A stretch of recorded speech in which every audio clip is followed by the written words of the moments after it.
วนให้คิดอนิจจังทุกสิ่งไม่ยั่งยืนจีรังย่อมผุพังตามกาลเวลาจะฝืนให้ยั่งยืนจนสิ้นโลกาอย่าได้หวังดังปรารถนาองค์พระพุทธาท่านตรัสสอนไว้เกิดแล้วคงไม่แคล้วต้องชราแก่อาคราวแก่สมปัญญา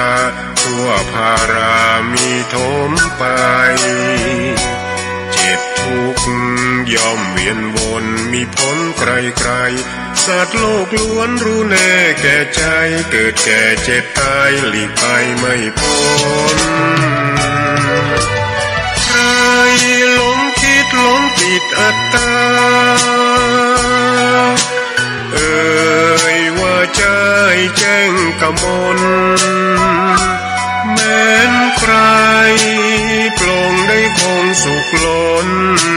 ชีวิตมีมองมนเกิดมาเป็นคนสมบูรณ์ดับหา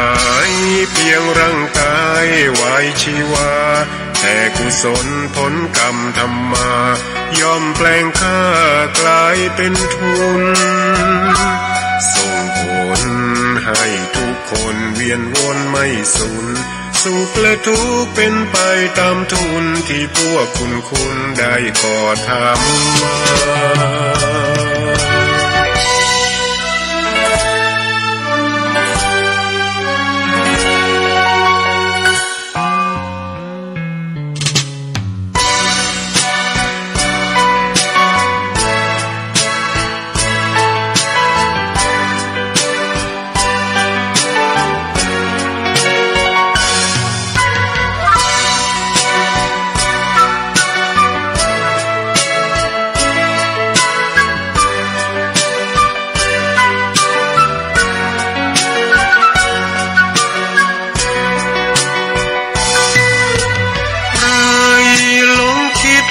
ปิดอัตตาว่าใจแจ้งกมลแม้นใครปลงได้คงสุขล้นชีวิตมีมองมนเกิดมาเป็นคนสมบูรณ์ดับหายเพียงร่างกายไว้ชีวาแต่กุศลผลกรรมทำมาย่อมแปลงค่ากลายเป็นทุนส่งผลให้ทุกคนเวียนวนไม่สูญสุขและทุกข์เป็นไปตามทุนที่พวกคุณได้ก่อทำมา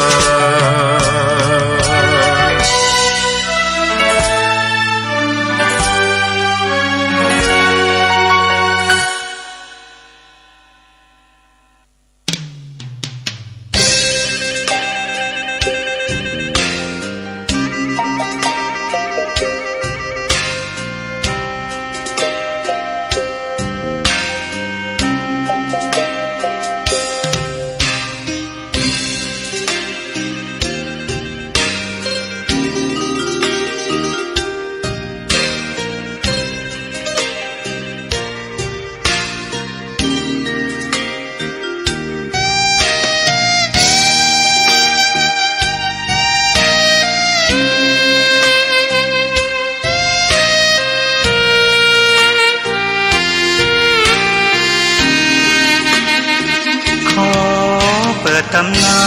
น1,300 กว่าปีแม่จามเทวีสร้างพระเจดีย์ที่วัดดอยน้อยพร้อมเจดีย์โค้งอีกองค์เคียงคู่อยู่ดอยสลับก้อนหินใหญ่น้อยร้อยเรียงน่าอัศจรรย์พระธาตุสีทองแงนมองฝูงพึ่งทำรังช่างมีมนต์ขลังพลังศักดิ์สิทธิ์บนนั้น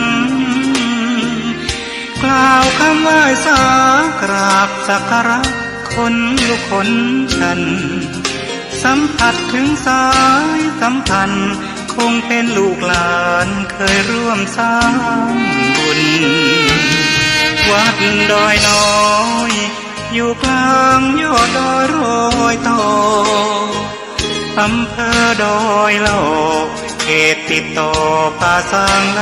ำพูนเดินทางปลอดภัยจากเชียงใหม่หรือสายลำพูนยินดีต้อนรับนักบุญมาร่วมสร้างทานบารมีตีสามตีสี่เปิดสถานีฟังตุลุงยอง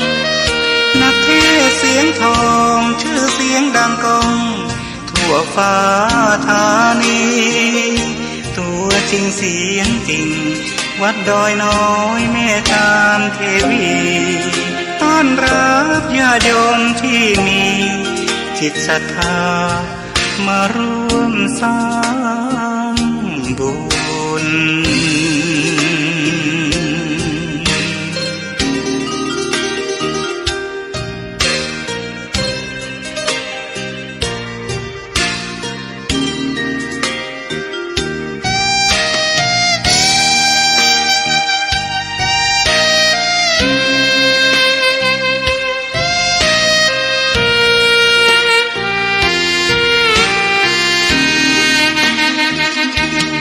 วัดดอยน้อยอยู่กลางยอดดอยโรยต่ออำเภอดอยเหล่าเขตติดต่อป่าสางลำพูนเดินทางปลอดภัย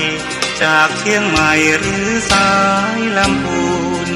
ยินดีต้อนรับนักบุญมาร่วมสร้างทานบารมีตีสามตีสี่เปิดสถานีฟังตุลุงยองนักเทศเสียงทองชื่อเสียงดังก้องทั่วฟ้า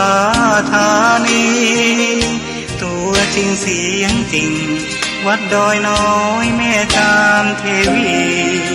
ต้อนรับญาติโยมที่มีจิตศรัทธา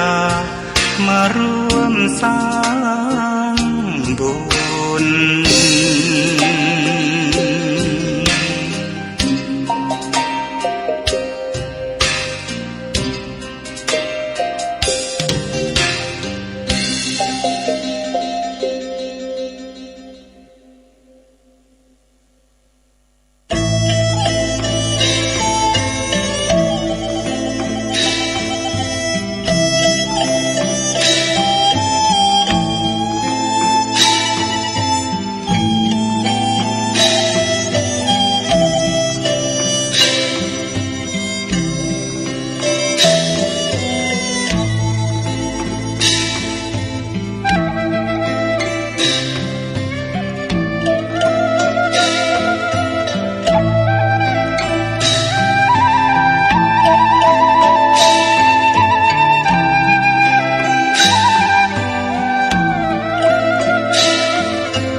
เมื่อเจ้ามา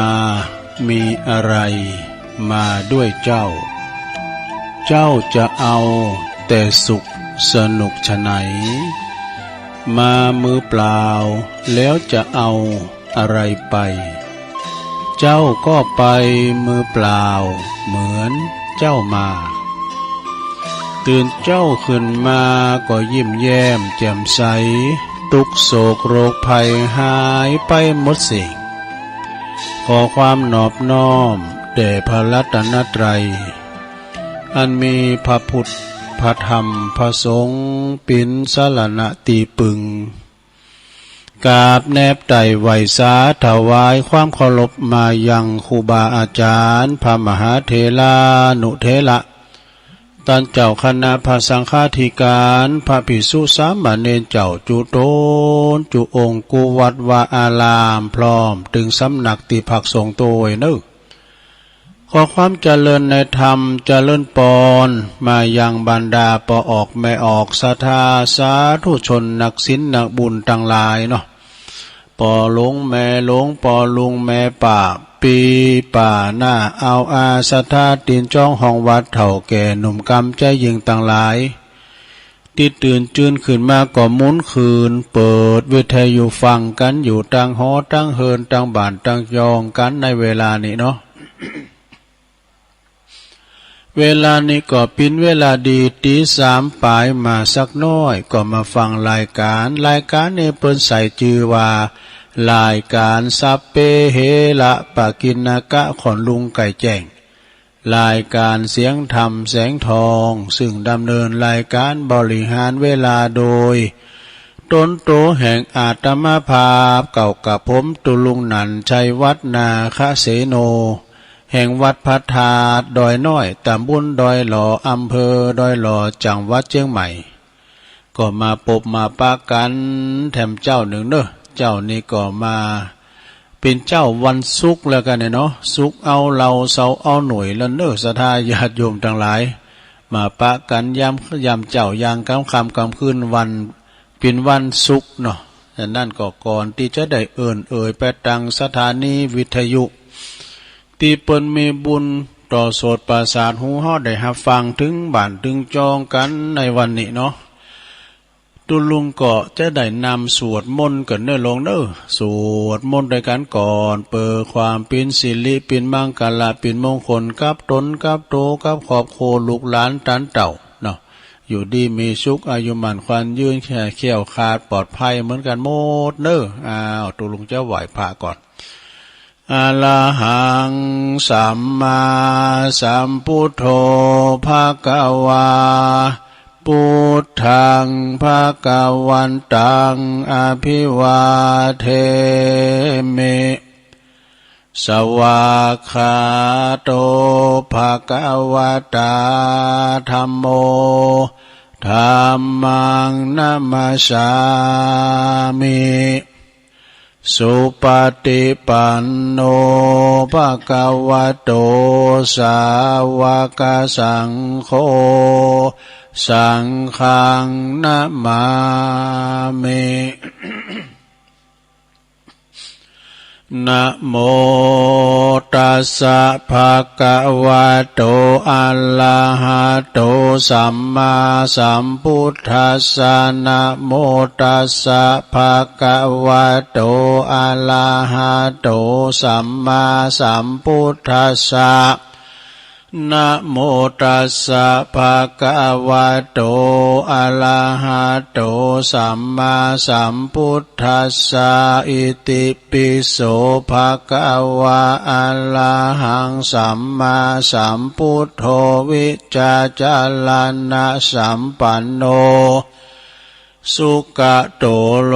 กวิโตอนุตตโลปุริสธัมมาสารทิสัทธาเทวมนุสสานังพุทโธภะคะวะเตสวากขาโตภะคะวะตาธัมโมสันติติโกอากาลิโกเอหิปัสสิโกโอปันนะยิโกปัจจตังเวทิตาโปวินโยเหติสุปฏิปันโนภะคะวะโตสาวกสังโฆอุจจุปฏิปันโนภะคะวะโตสาวกสังโฆยายะปฏิปันโนภะคะวะโตสาวกสังโฆสามิจิปฏิปันโนภะคะวะโตสาวกสังโฆญาติตังจัตตาลิปุริสยุคาเนอัตตปุริสปุคลาเอสะภะคะวะโตสาวกสังโฆอาหุนายโยปะหุนายโยตักขินายโยอัญจลิกาลานิโยอนุตตลังปุญญเขตังโลกัสสาติ จะยันโตโพธิยามุเลสักกายานังนันทิวัตโนเอวังตวังวิจัยโยโหหิจัยยสุจัยยมังคะเลอปัลลาจิตตปันลังเกสีเสปัทาวิปุคะเลอภิเสเกสัพพพุทธานังอากัปปะโตปะโมทติ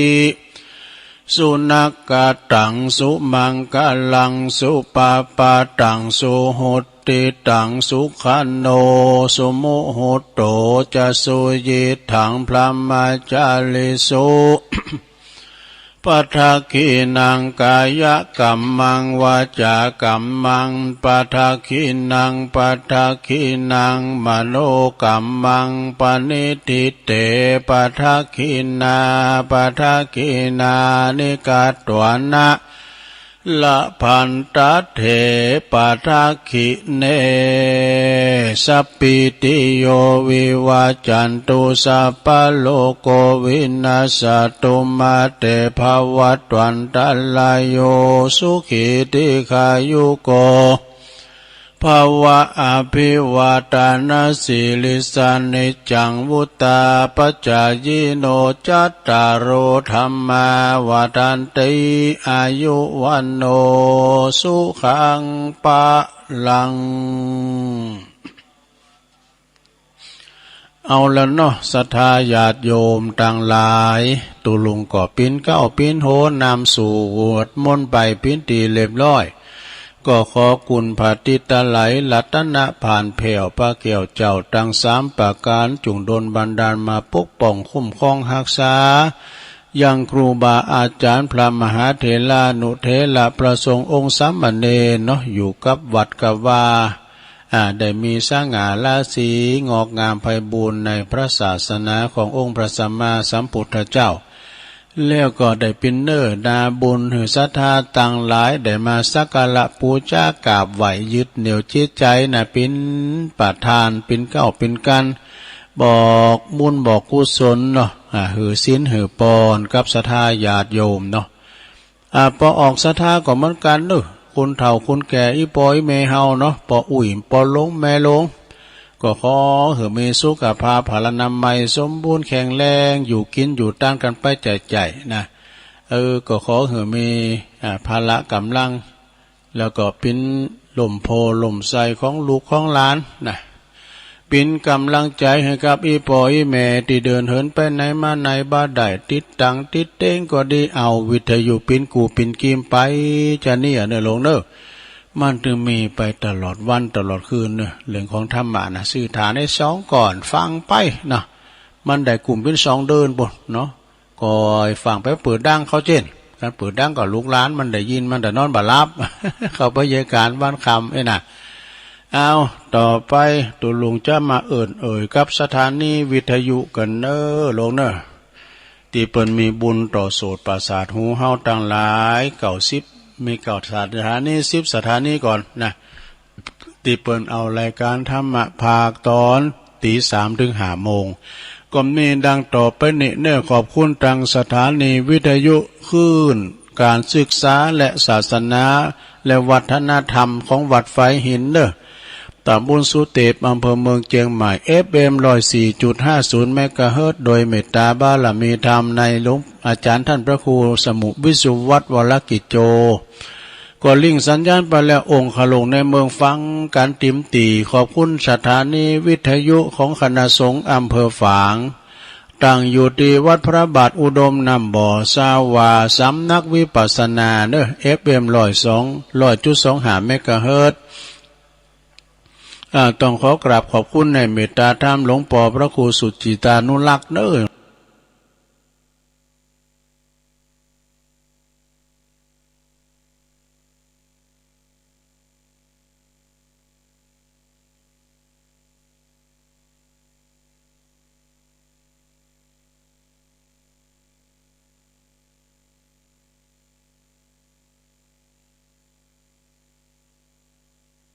พระบาทอุดมนำบ่อสาวาสำนักวิปัสสนาเนอ FM 102.25 เมกะเฮิรตซ์ ต้องขอกราบขอบคุณในเมตตาธรรมหลวงพ่อพระครูสุจิตานุรักษ์เด้อหลวงพ่อใหญ่เจ้าคณะอำเภอฝางกระเฮิดโดยเมตธรรมอาจารย์พระครูวาปีวรมานิตท่านพระอาจารย์ชวลิตชยวังโสขอบคุณสถานีวิทยุมนเสียงธรรมจากอำเภอแม่แจ่มเนวัดบุผาราม FM 106.25 เมกะเฮิรตซ์โดยเมตตาบารมีธรรมในหลวงพ่อท่านพระครูมงคลวิสิทธิ์หลวงพ่อใหญ่เฮาเนเจ้าคณะอำเภอแม่แจ่มนะขอบคุณทางท่านพระปลัดอุทัยถึง2อุทัยโดยนะติลิงสัญญาณไปแม่แจ่มไปก็ฟังกันหนักกันหลายเนาะฟังกันไปขอบคุณสถานีวิทยุเน็กเนลเรดิโอ FM 96.75 เมกะเฮิรตซ์ต่างอยู่ที่บ้านโจงตำบลทุ่งกวาวห้างหุ้นส่วนจำกัดอนุสรณ์เรดิโออำเภอเมืองปานจังหวัดลำปางเนอะขอบคุณสถานีวิทยุคนชุมชนคนเหนือเขื่อนต่างอยู่ที่บ้านดงดำอำเภอฮอดเนอะ FM 90.25 เมกะเฮิรตซ์ขอบคุณสถานีวิทยุเพื่อการศึกษาและพัฒนาอาชีพเรดิโอเน็ตเวิร์ก FM 103.00 เมกะเฮิรตซ์อำเภอเมืองจังหวัดลำปางคุณอนุพงษ์ตาจินะสถานีสุดท้ายสถานีที่9สถานีวิทยุเรดิโอเน็ตเวิร์ก FM 99.50 เมกะเฮิรตซ์เนอะวิทยาลัยเทคโนโลยีเพื่อการจัด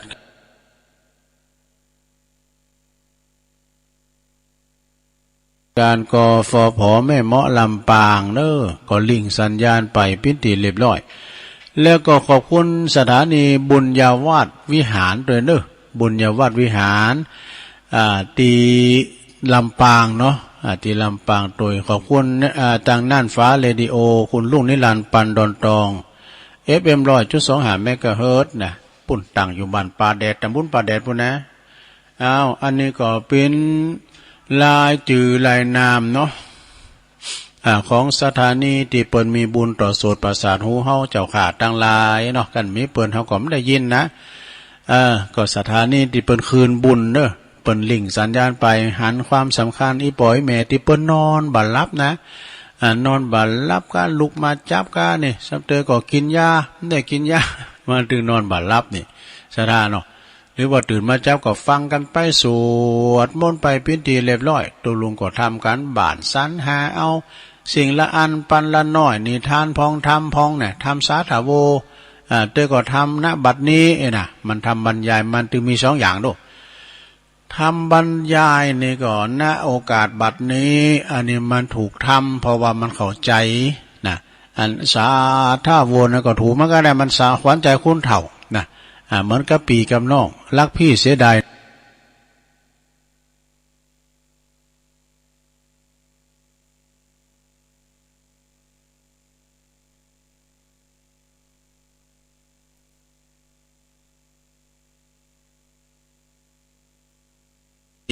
นะอันสาถาโวนะก็ถูกมันก็ได้มันสาขวัญใจคุณเฒ่านะเหมือนกับปีกับน้องรักพี่เสียดายน้อง เอาถึง2นะวันนี้นะวันนี้มาพบมาปะกันก็ตรงกับวันนี้วันศุกร์ที่22เดือนเมษายนพุทธศักราช2565เข้ามานี่แล้วเมษาก็แถมกี่วันจะเสี่ยงไปได้แล้วโยมเนอะโวยแต่เมษานี่เดือนที่4แล้วกันเนาะเดือนที่4ดูกันลังจะร้องปีใหม่มาเพิ่งเมื่อนานเพราะว่าเดือน4เดือนแล้วนะเข้ามาน่ะมกรากุมภามีนาเมษาเดือนที่4แล้วนะเดี๋ยวนี้นะโอ้วันเวลาโวยนะเพราะอย่างนั้นก็ขอขอบคุณเด้อศรัทธาที่เพิ่นฟังกันเนาะวันนี้ก็วันศุกร์เอาเราเสาร์เอาหน่วยจะถือโอกาสอันนี้ก็จะได้เอาอันนี้มาไหว้กันเด้อศรัทธาญาติโยมทั้งหลายก็เดี๋ยวจะถึงเรื่องว่าการโบสถ์การโบสถ์นี่มีอานิสงส์อย่างใดนะเนาะก็เข้าใจว่าการโบสถ์นี่มีอานิสงส์อย่างใดมีอานิสงส์ถึง10อย่างว่าด้วยโบสถ์โจคาวโบสถ์ทาวรโบสถ์จุงอย่างก็ตามเพิ่นมีอานิสงส์นะได้นุ่งผ้าเหลืองก็เป็นบุญแล้วเนอะที่ได้เอากายมาถลุงผ้าเหลืองนี่นะ มีสำคัญว่าเฮาได้สู่ล่มผ้ากาสาวาพัดปิ้นธงชัยขององค์พระสัมมาสัมพุทธเจ้าเวลาว่าครูบาอาจารย์พระมหาเถระเปิ้นลงรับขันมรณภาไปเปิ้นก็เอาผ้าเหลืองเนี่ยปกนะแล้วก็แป้งผ้ากางครึ่งตั้งบนเป็นผ้าพิดานคำบ่หือห่อนถึงอินถึงพรมมีเสาสี่เสานะปักสี่มุมเรียกว่าเปรียบเหมือนถาดสีนะถาดสีดินน้ำลมไฟอันนี้เป็นการเสศพครูบาอาจารย์พระสงฆ์องค์สังฆเจ้าอันนี้สงในการบวชนั้นเป็นจะได้ศรัทธาญาติโยมทั้งหลายบวชแต่บวชทาวรบวชจะคือก็ตามนะเพิ่นก็มีอานิสงส์เนาะวัดพระบาทอุดมในเมตตาธรรมหลวงพ่อใหญ่เฮาเนาะหลวงพ่อท่านพระครูสุจิตานุรักษ์เพิ่นประกาศถึงวันเพิ่นจะบวชวันที่25นี่แล้วเมนดังสุมาคารวะวันที่24 25เพิ่นจะบวชตุเปกพระกันที่วัดพระบาทอุดมนะก็มีเปิ้นมาหาพิญจาภาพตุนปั้นโอหลายเนาะตามที่ได้ฟังหลวงพ่อเปิ้นประกาศไปอานิสงส์การบวชพระบวชชีพราหมณ์เนี่ยญาติโยมทั้งหลายบวชโชว์คราวก็ตามเถอะหรือว่าเพื่อสร้างบุญอุทิศบุญกุศลไปหือปอหือแม่บรรพบุรุษเจ้ากรรมในเวรทั้งหลายอานิสงส์มี10อย่างด้วยกันโยมนะ1หน้าที่การงานของเฮาก็เฮาเข้าสู่ลมภากาสวัสดิ์ซึ่งหาลาภก็จะเจริญก้าวหน้านี่มีลาภมียศสรรเสริญตามปรารถนาเด้ออันนี้เป็นข้อที่1นะข้อที่2เจ้ากรรมนายเวรนะก็จะอโหสิกรรมหนีกรรมในอดีตก็จะคลี่คลายภายที่มาจองล่างจองผานจองกรรมจองเวรเปิ้นจะอโหสิกรรมเฮาน่ะศรัทธาเด้อข้อที่3สุขภาพแข็งแรงเพราะว่ากินข้าวหลายไหเมื่อก่อนตุลุงกับบุตรพร้อมของยองบุตรหน้าด้วย2นิ้วนี่ได้กินข้าวหลายไหกันเนาะโอ้ก็เลยตุยเนาะกินข้าวหลายไหแล้วสุขภาพสมบูรณ์แข็งแรงสติปัญญาแจ่มใสปัญหาชีวิตก็จะคลี่คลายนี่สะดามาสู่ลมภากาสาวพัฒน์นี่นะสู่คงแก้วอารามทั้ง3ลองมาบวชพอแล้วข้อที่4ปัจจัยเป็นปัจจัยสู่พระนิพพานนะแล้วก็พบต่อไปนี่ศรัทธาญาติโยมเนาะข้อที่4ต่อไปเป็นข้อที่5ลงข้อที่5สิ่งศักดิ์สิทธิ์ยอมจะคุ้มครองโพยภัยอันตรายผ่อนคลายเบาบางไปนี่ศรัทธานะเป็นอย่างนี้หรอแล้วก็ต่อไปก็เป็นข้อที่6มี10ข้อลงเด้อข้อที่6เป็นว่าจะได้ตุเปิ้นว่าจิตใจเฮาเนี่ยจะสงบปล่อยวางได้ง่ายเฮาจะหันทำนะ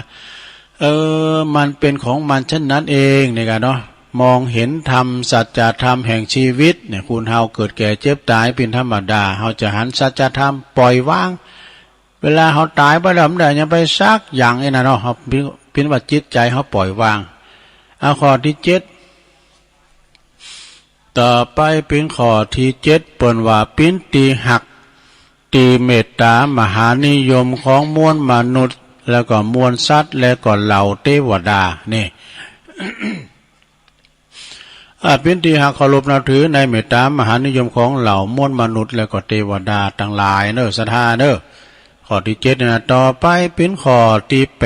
8ธรรมากล้าขึ้นนี่ธรรมากล้าขึ้นมันมีนะศรัทธาสาธุเจ้านี่เป็นบทมาตั้งแต่น้อยแล้วก็มาเป็นตุนเป็นองค์เป็นตุเป็นเจ้ามาแล้วก็ศึกหาละเพศก็ไปทำมากล้าขายบทโทขึ้นมาก็มีนะศรัทธาบ่อับจนกันอยากเป็นว่าทำมาค้าขึ้นเนี่ยเพราะว่าคุณเฮามันสุกแล้วหรอกสุกอะกันบวชแล้วมันคุณสุกนะเป็นหนานี่เป็นน้อยนี่ ได้บวชก็ดิบอยู่เอกนะทำมาค้าขึ้นบ่อับจนการเงินบ่ขาดสายบ่ขาดมือเนี่ยบ่ขาดสายขาดมือเนี่ยเงินข้ามกำแก้วมันธรรมาตามนาบุญมาเนี่ยกันเนาะข้อที่9โพยภัยของตนเองของพ่อแม่แล้วก็ของคุณไก่ชิดเฮานี่ก็จะเบาบางแล้วก็รักษาหายนี่เนี่ยนะต่อไปข้อสุดท้ายลงข้อที่10ตอบแทนพระคุณของพ่อของแม่ได้เต็มตีสำหรับผู้ที่โบสถ์นะบัดใด สำหรับที่คุณที่โบสถ์บ้านใดเพราะว่าติดภารกิจเนี่ยเนาะติดภารกิจต่างๆเนี่ยมีเวลาเนี่ยด้วยเนี่ยก็สามารถรับเป็นเจ้าภาพได้รับอานิสงส์เหล่านี้ได้โดยการสร้างคุณให้ได้โบสถ์นะก็คือหมายความว่าบนเจ้าโบสถ์สนับสนุนเลยเนาะไปให้ไปหอมบนคือกำลังใจเอาไปขอบุญขอแบ่งบุญหน่อยเด้อนะอาการของคุณโบสถ์คือหมายความว่าเฮาไปสนับสนุนไปช่วยเพิ่นเนี่ยนะก็ได้บุญเด้อศรัทธานี่10อย่างด้วยกันเด้อศรัทธาเด้ออันนี้ก็คือหมายความว่าอันนี้สงในการโบสถ์นะปาตามตีตุลุงวาไปนะไผใครลองก็มาลองล่ะมาโบสถ์พอกันเนาะเฉพาะโอ้ยโบสถ์แล้วสบายอย่างตุอมใจแล้วเด้อตุพระเดี๋ยวนี้ก็เข็มไปนะหนึ่งในรัตนะทั้ง3พระพุทธพระธรรมพระสงฆ์เกิดพอเด้อศรัทธาตุลุงมาเกิดพอนี่นะสมมุติว่าครูบาอาจารย์พระมหาเถระเปิ้นเสียงบุญไปก็จะมีไผหน่อเจ้ามันไม่ค่อยมีนะไข่โยมพระน้อยก็เข็มไปนะศรัทธาวัดหนึ่งเนี่ยสำเตินเนี่ยปุถโธใหญ่โตโอฬารนะมีวิหารโบสถ์มีอย่างครบหมดนะสาธุเจ้ามี2 ตุน 3 ตุนศรัทธามีเป็น300 400หลังคามันบ่ค่อยสมดุลกันเนาะศรัทธาเนาะสำเตินก็ตูเจ้าเปิ้นปะเล็ดเป็ดปางมันก็ห้ามเปิ้นเนาะบางทีนี่ก็ศาสนาของเฮานี่ก็ถูกบีบคั้นนะศรัทธานะถูกรังแกยังน้อยแล้วนะกันได้เอาออกสื่อออกโซเชียลมาเนี่ยอยู่มันได้แล้วเนี่ยเปิ้นปั๊มเป้งปะละมีธรรมมาเลี้ยวไปอันนี้ก็ในสงการบทก็จะไม่ลืมเด้อวันที่25นะเปิ้นจะบทเน้นหมู่กันที่วัดพระบาทอุดมบ่อสาวาเนาะต่อไปนี่ศรัทธาญาติโยมทั้งหลายตุลุงก็จะ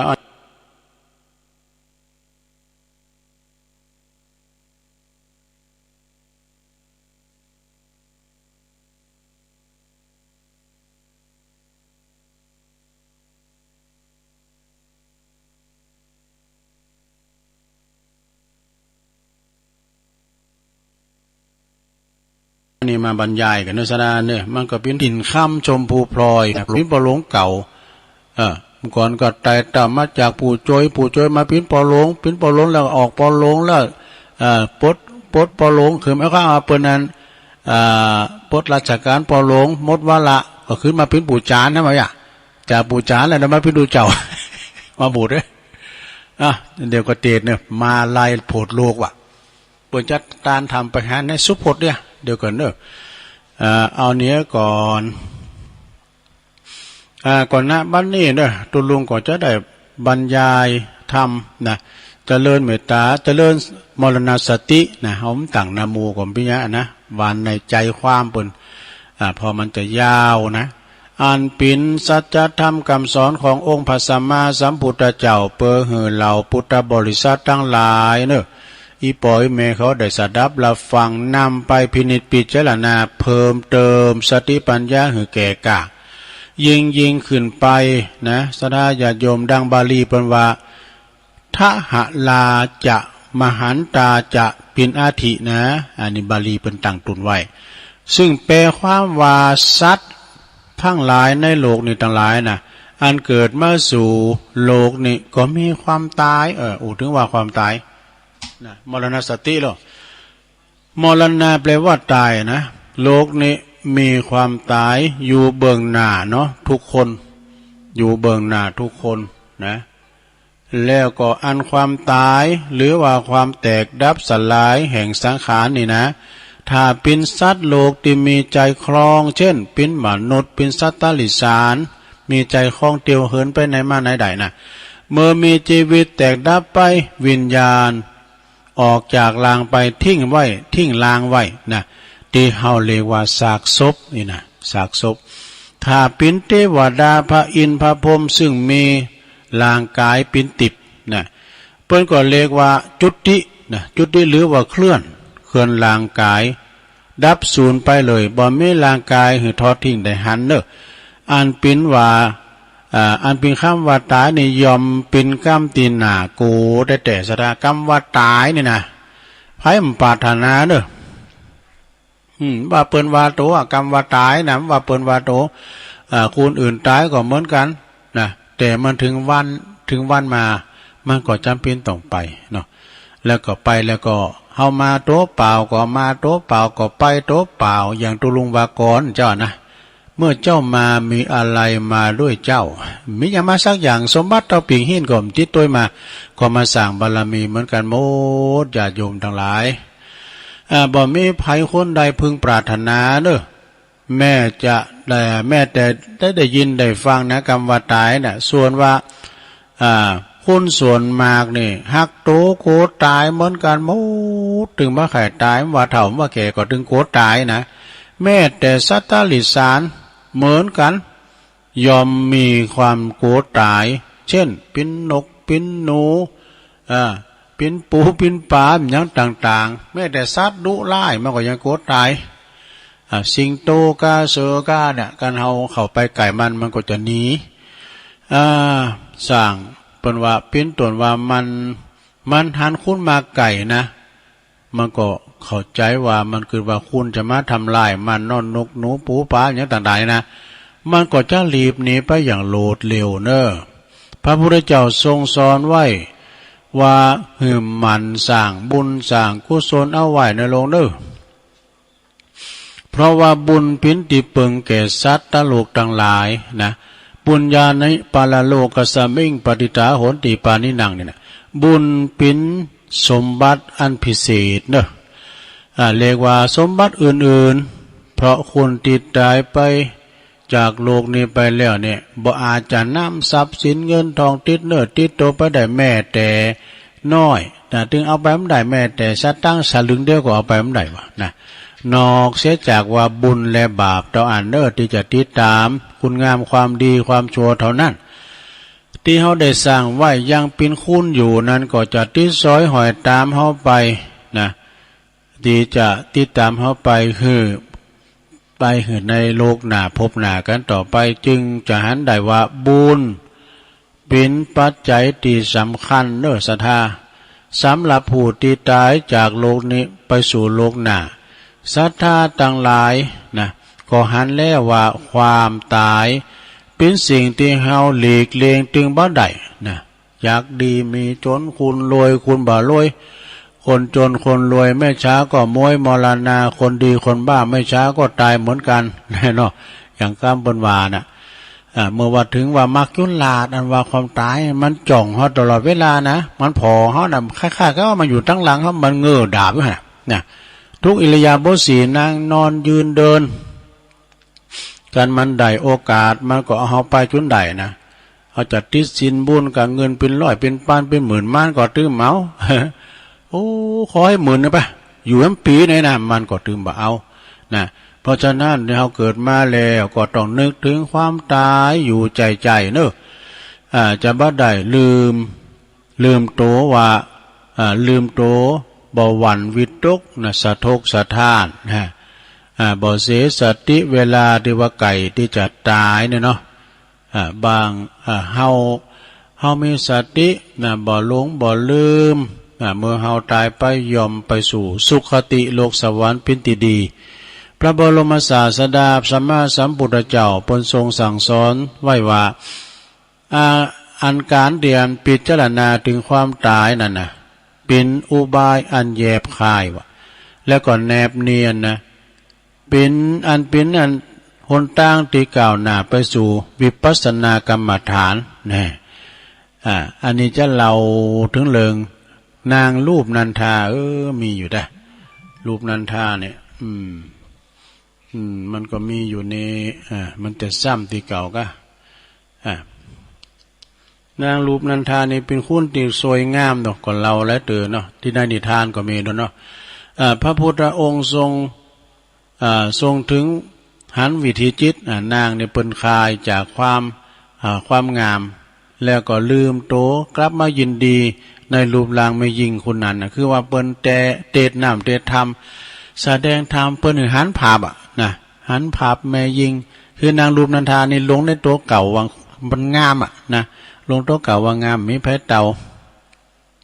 แล้วก็มีแผงงามเต่าก็ไปฟังธรรมพระพุทธเจ้าก็เลยหูวิธีจิตนางลงในตัวเอง ก็เลยสำแดงให้นางหันว่ามีแม่ยิงปัดวีอยู่ตั้งข้างๆพระพุทธเจ้างามนางก็มาหันว่านางรุ่นนี้งามหรือเฮาเลยนี่น่ะหลงไหลเอาเข้าเปิ้นก็แถลงคุณนั้นเนี่ยเฒ่าแก่มามีคอดบุตรคอดลูกมาแล้วก็เป็นคุณเฒ่าสวากไม่เต่ากันเดียวข้างโอยตายไปนะนอนก็มาซอนใส่นางก็เลยเบื่อหน่ายกับความงามแล้วก็มาเปลี่ยนจิตเปลี่ยนใจว่าคุณเฮานี่ถึงแม้ว่าเฮาจะงามเพียงใดก็ตามนะคนอื่นก็จะงามเลยเฮางามเนี่ยมันจะอยู่ตลอดไปนะหล่อก็มันจะอยู่ตลอดไปหล่อเข่าเนาะหล่อ หล่อเข่าก็หลังกองเนี่ยเนาะแก่ลุงมีเนื้อหนังเหี่ยวย่นยับยู่ยี่นะเขียวฟันก็ถอนออกหิมฝีปากก็ความหวานวันนี้นะเพราะว่ามันมีเขียวผมดังหัวก็งอกไปหลังกดหลังโกงหลังกล่องเตียวงกเงินโหค้อนอย่างโหจังซองอันนี้เปิ้นลำดับอยู่นะตายไปแล้วก็มีนางคนนั้นนะที่นางที่เปิ้นแสดงหันนะก็มีน้ำน้องน้ำเลืองไหลเยิ่มออกมานะจากทวารทั้งหมดตึงหูตาตึงจมูกตึงทวารนักทวารเบานะแล้วก็จะมีแห้งมีกามากินเนี่ยกะนะเปิ้นแสดงหันนะนางนั้นก็มีความปรุงว่างเนอะนางรูปนั้นเธอก็มีความปรุงว่างคุณเฮาตายไปแล้วก็ไม่ได้ยังไปสักอย่างนะนางก็เลย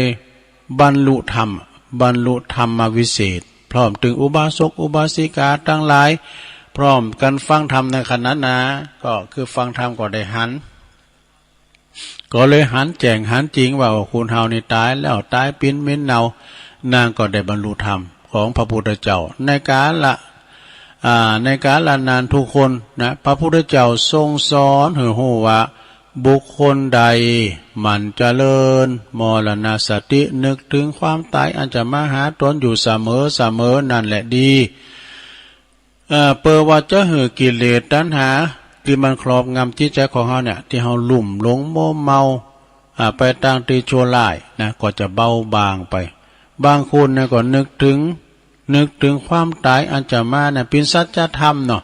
พระพุทธเจ้าเคยตรัสถามพระอานนท์ว่าอานนท์ก็ดูก่อนอานนท์เนี่ยเกิดถึงความตายวันละกี่ครั้งพระอานนท์ซึ่งเป็นพระอุปถากปัดวีอยู่ตั้งหลังตลอด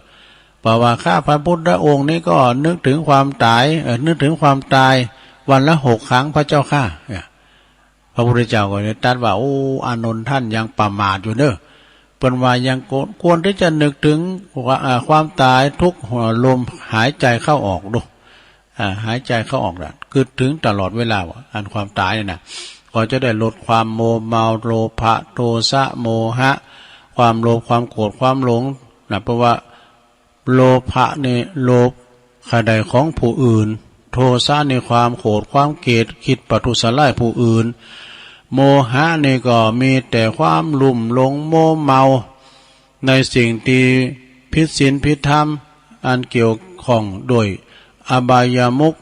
คือเป็นตั้งเสริมนะเมื่อว่าถึงกาละตายไปโลกจากโลกนี้แล้วก็จะได้ไปมรดกมุกใหม่เดี๋ยวได้ห้องอบายเป็นทุกขเวทนามากหนักนะส่วนว่าผู้ที่เฮาทั้งหลายได้ปล่อยแม่เขาได้สร้างบุญสร้างกุศลสร้างคุณงามความดีมีหือตานหักษาศีลอย่างอีเป็นต้นเมื่อโอกาสความตายมาถึงเนี่ยคุณงามความดีที่เฮาได้ทำไว้สร้างไว้ก็จะได้เป็นสมบัติปัจจัยเนอะติดตามเฮาไปทั้งสู่ภพโลกนี้และก็โลกหน้าสุคติโลกที่ดีมีสวรรค์เจ้นฟ้าปิ้นที่อยู่ที่หมายดังนี้นะ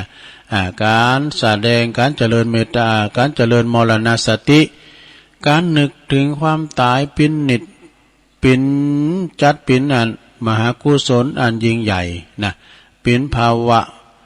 เป็นภาวนาใหม่กุศลยอมเมผลอานิสงส์ส่งยู่หือบรรลุมรรคผลนิพพาน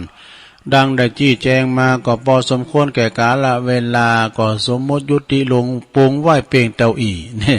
เอวังก็มีด้วยประกาศชนีอันนี้เป็นในธรรมนะลงเด้อเอามาแถมเหมือนสดาเกิดถึงความตายนะเกิดถึงเกิดถึงความตายอันจะมาหาตนก็เฮาเกิดอยู่เนื่องๆในเฮาจะบ่ได้โศกเศร้าเหงามองเหมือนกับเปิ้นประลินกีฬาเนาะก่อนที่บ่จะเล่นกีฬาเปิ้นจะวอร์มไว้ก่อนโดเนี่ยมันเข้าถึงอุณหภูมิของมันแข้งขามันดีดพืชพัดว่าอันนี้ก็ที่จะได้สู้กับอันศัตรูต่อไปก็คือคู่แข่งนี่นะอันนี้เฮาก็จะได้ต่อสู้กับอันพญามาคิราชก็เกิดถึงความตายเนื่องๆเกิดว่าเปิ้นก็ตายเฮาก็ตายมีพระได้อยู่ก้ำฟ้าเปิ้นรวยเลยเฮาบ่ยังตายเปิ้นแข็งแรงเลยเฮาบ่ยังตายเฮาเจ็บหมออีเป็นหมออีปิยะนะอยู่ไปสู่ไปกินต้านไปนี่ล่ะเนาะความตายมันพญามาคิราชมาเดี๋ยวเอาไปมันได้ก็เอาไปเถอะเนาะแต่บางพองนี่ก็อินดูนะอินดูเปิ้นรักโกตายมันก็ไม่ต้องกลัวนะเฮาพอหรอเฮาพอเตียนเปิ้นไปอบรมกล้ามทางกายนะมันใจค่อยตามดูอย่างทหารเนี่ยเนาะเปิ้นไปฝึกเปิ้นไปอบรมเรื่องหักฉาดเนี่ยดีพี่ชีพเลยนะเนี่ยเพราะความหักฉาดเนาะเอาละตอนนี้ไปเอาหยาน้ำตุเตะทำปอลงอินคำมันก่อนดีก็ฮะยังมีนิทานน้ำลายเหลืองขอคิดน้ำลายเหลืองกับตุ้ลุงกับเกมกันบ้านลูกม้ามเจ้าละนะพุกทำวันนั่นเองพุกวันเสาร์วันพุกนี่ก็จะมีกิจกรรมเช่นเคยจะมีการโยงสุมาขันเกี่ยวตังสามโยงเข่าบาทโยงเข่าพระเจ้าแล้วก็จะได้ตักบาทหยาดปกหับศีลเนี่ยเนาะหับศีลแล้วก็จะมีสเปสัตตากาเนี่ยหยาดน้ำแผ่เมตตาวันตาหลวงวันตาหน่อยตามแบบโบราณทุกวันเสาร์จะเป็นอย่างนี้ลูกเกมมันลงเริ่มพวกนะพวกเกมไว้เอาละตอนนี้ไปก็จะได้เทศนาธรรมเนาะเจ้าภาพนั่นก็คือพ่อหลวงอินคำชมพูพลอยบ้านปากล่องตำบลน้ำดิบอำเภอป่าซางขอนิมนต์ตุลุงเตธรรมมาลัยโพธโลกนะเปิดจักอุทิศส่วนบุญกุศลไปหานายสุพจน์อีกฮะได้คงจะแม่น่ะมันตกสละอุไปหน่อยพลงเนอะ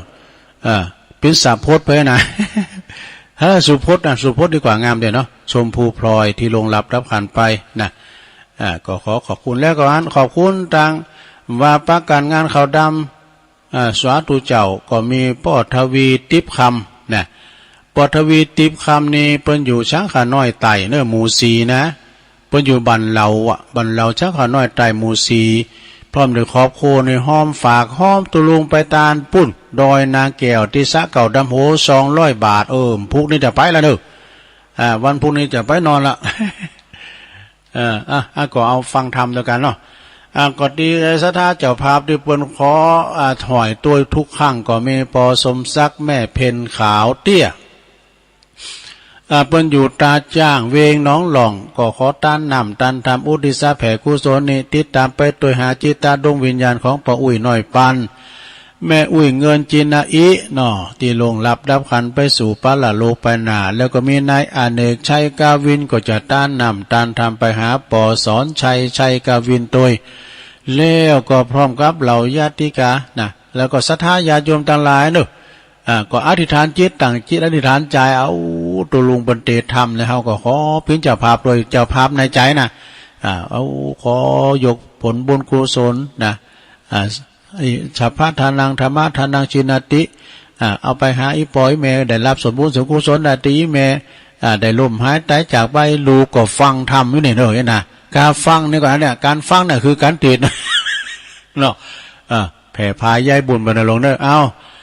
เพิ่มพิการเสียเวลาเนาะจะเตะทำมาไล่โลดผลใจมาไล่ผลโลกเป็นลำดับต่อไปบูจารไม่ไหนบูจารนานไอ้แพ้ปวงมาราธนาธรรมกันเหรอนิพพานังเยนากัลลังลัมมังเยนากาสายังปันติโตตังโนมากังอุติสิตงธรรมะมุตตะมังปัจจังอาลาธานังกะโลมาจะเตะทำหรือไม่นะลงเนอะจะเตะทำแล้วว่ายองก่อมเซิงเมืองก่อมใจมันขายก็ขมุ ลองฟังก่อนเนอะ นะโมตัสสะภะคะวะโตอะระหะโตสัมมาสัมพุทธัสสะสุลานามาเฮนิยังพุทธเสถังนาเมตวาพุทธกาตาสาสากัจจังธัมมัญจาสังขัญจานามิตวาสักกาลนาจานาปะตังมาลายานามาวัตถุปัลลมัตตาวิจิตังอัลลาภิสังสัมมาเสติดุลาสะปุลิสะทั้งหลายอาจารย์เจ้าตนแปลงกำปีมาลัยอันนี้หากตั้งไว้ให้เป็นติไว้และสักการะปูชาแก่คนและเทวดาทั้งหลายเพื่อหายอนด้านลายทั้งภายในและภายนอกทุกเดาขอคันตาสีมาด้วยกำปีมาลัยอันนี้และนาตามอัตถังกาถาแห่งบาทอันนักพาเจ้าทั้งหลายเปิงรู้ดังวิสัชจันนาไปนานี้แด่เตนะมิตวาผู้ข้าก็ไว้ยังพระนวันโลกุตตลาธรรมเจ้าเก่าภาการกับทั้งพระปริยัติธรรมดวงบานงามพระเสดอันบังเกิดแต่พระอุลานะเมตตาผู้ข้าก็ไว้ยังพระอริยสงฆ์ตนท่าลงจานตุมปริสุทธาสินใสสะอาดตนปฏิบัติตามรอยพุทธบาทสัพพัญญูนำเอาคำสอนตนคู่โลกลาบังเกิดศรัทธาแก่กาปัสสะตาแก่กาแก่คนและเทวดาทั้งหลายและนาอาทิเตกาเลในกาละอันล่วงพ้นไปแล้วยังมีตนแก้วมหาเตือนตนเจ้าตนหนึ่งชื่อว่าเตปะมาลายกาตนท่าลงสินใสวิเศษประกอบไปด้วยเหตุอิทธิฤทธิญาณนิสัยเจ้าก็อาศัยไหลเสิงบันอันหนึ่งชื่อว่ากรรมปูจากรรมอันอยู่ในเขตตัมปะนายาทวีปอันเป็นที่อยู่แห่งแก้วเจ้าทั้งสามประการเอกันติวาสังยังมีในวันหนึ่งไสมหาเถรเจ้าเทปมาลัยตนองค์อาจเจ้าก่อกากาศไปสู่ยังนาโลกเพื่อจักยกเอายังฝูงเพศอันใดสังเกตเมินมานานปวิสติตวาเจ้าก็เข้าไปสู่สำนักแห่งพญายมพิบาลวันนั้นแลในเมื่อพระยายมมาลาดหันแล้วยังต้นแก้วเทปมาลัยก็พาสาไหลแจงจอฉลาดลู่หลอดทุกอันว่าพันเตข้าไว้เจ้าตนบุญมากเจ้ากูลูกอยากประเทศเขตแดนใดมานันจาติปากาโตมหาเถรเทปมาลัยก็ขานกำไปเลี้ยวหลีบว่าเราลูกจากจุมปูตรีบเมืองคนมามีกรรมผาธนาไขยาโพดฝูงมวลสัตว์อันต้องโตดมีอยู่ในอาบายเตดีเลยยะมาลาจาอาหาพระยายมมาลาดก็จึงยกนิ้วหวาดหวานตาว่าข้าแด่เจ้ากูผู้มีบุญมากจบฉลาดลู่หลอดอันว่าเจ้าเมืองนอกยุมปูเขายังดูกะทำบุญมีบากรู้ว่าเขากะทำบาปมีหลายอันจาเตสัตตาอันว่าสัตว์ตั้งหลายมวลมากเขาละขับไว้เมืองคนนะ ปาเอาโตตนเข้ามาสู่มาอยู่ห้องอาบายก็ยังมีหลายเหลือล้นเขาขอใครป้นจากนาโลกเขาก็พาฐานนาไข่ป้นจากนาโลกไข่สะเวยสุขโสดสำล้านโดยบุญสมปานแห่งพระเป็นเจ้าแด่พ่องเตอตีนั่นพระมหาเถรเจ้าเตปมาลัยตนทะลงสินใสสะอาดเจ้าก็ลีลาดไปดูยังฝูงหมูสัตว์นรกอันต้องโดดอยู่ในอาเมียอยู่หลายโกฏหลายแสนเจ้าก็ไปสู่แดนนรก8 แห่งอันกรรมวิบากหากตกแต่งให้เป็นไปมีตนว่าวิตาลณีมอใหญ่โลหะกุมปีใจพอดีอุสุตันนาโลกมีขอบเขตสังฆทานนาโลกเป็ดปุนกลัวตายแล้วกลับกลายมาเป็นตัวดังเก่าอเวจีนาโลกนั้นเล่าสัตว์ล้อนอ่าวโดยฟองไฟฮือบางเกิดฮือเป็นไปหลายเรื่องโลลุวะนาโลกเป็นดังเครื่องกงจักสัตตนาโลกพับแผ่วหลอดวิริยันนาโลกขอดสุดปายเจ้าก็บ่ดูได้แต่ไส้มีใจมาใครโผดยังฝูงสัตว์นาโลกเฮอได้พ้นจากอาบายเจ้าก็มากฎหมายสังเกตไว้เว้นแต่ที่โผดบ่ได้เพราะเว้น5 ประการยังจักทรมานกรรมวิบากเพราะอนันตริยกรรมหากเป็นนักจักเอารอไว้ทายังพระอริยเมตไตรอันจักลงมาทรัดพายโพดเฮได้พ้นจากโตดเมื่อไปลุนและนาตินั่นพระมหาเถรเจ้าที่ปมาลัยเจ้าก็ปิกขึ้นไปไวบ่จ้าสู่สำนักยามาลาจาอาหะก็กล่าวว่ามหาลาตนฉลาดเป็นใหญ่ในอบายฝูงสัตว์ต่างหลายทุกหมู่ตวนนากูยิ่งใจอันถ้าลงทุกในอบายก็ยังมีหลายหมากโลนเขาบ่ได้ปูนก็คือพวกกระทำเวร5 ประการยังจักรอพระตนบ้านบ่เศร้าคือพระอริยเมตไตรเจ้าอันจักลงมาโพดฝูงสัตว์และนายมลาจาพระยายมมาลาดก็ยกมือขาบวันตาวาคาแด่เจ้าตนมีบุญมากต้นกรุณาโพดฝูงสัตว์โลกสาธุดีอันหนึ่งผู้ข้าขอสั่งกรรมขอเมตตานำไปบอกแก่เจ้าเมืองนอกยุมปูฮือเขาเล็งหลีบกระทำบุญฮือตานะ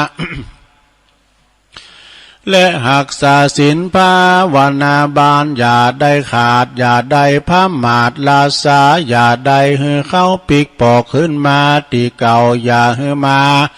ถ้าลงตุกเล่าในอเวจีฮือเขานีไกหลีกเว้นฮือได้พ้นจากเส้นเข้าสู่อบา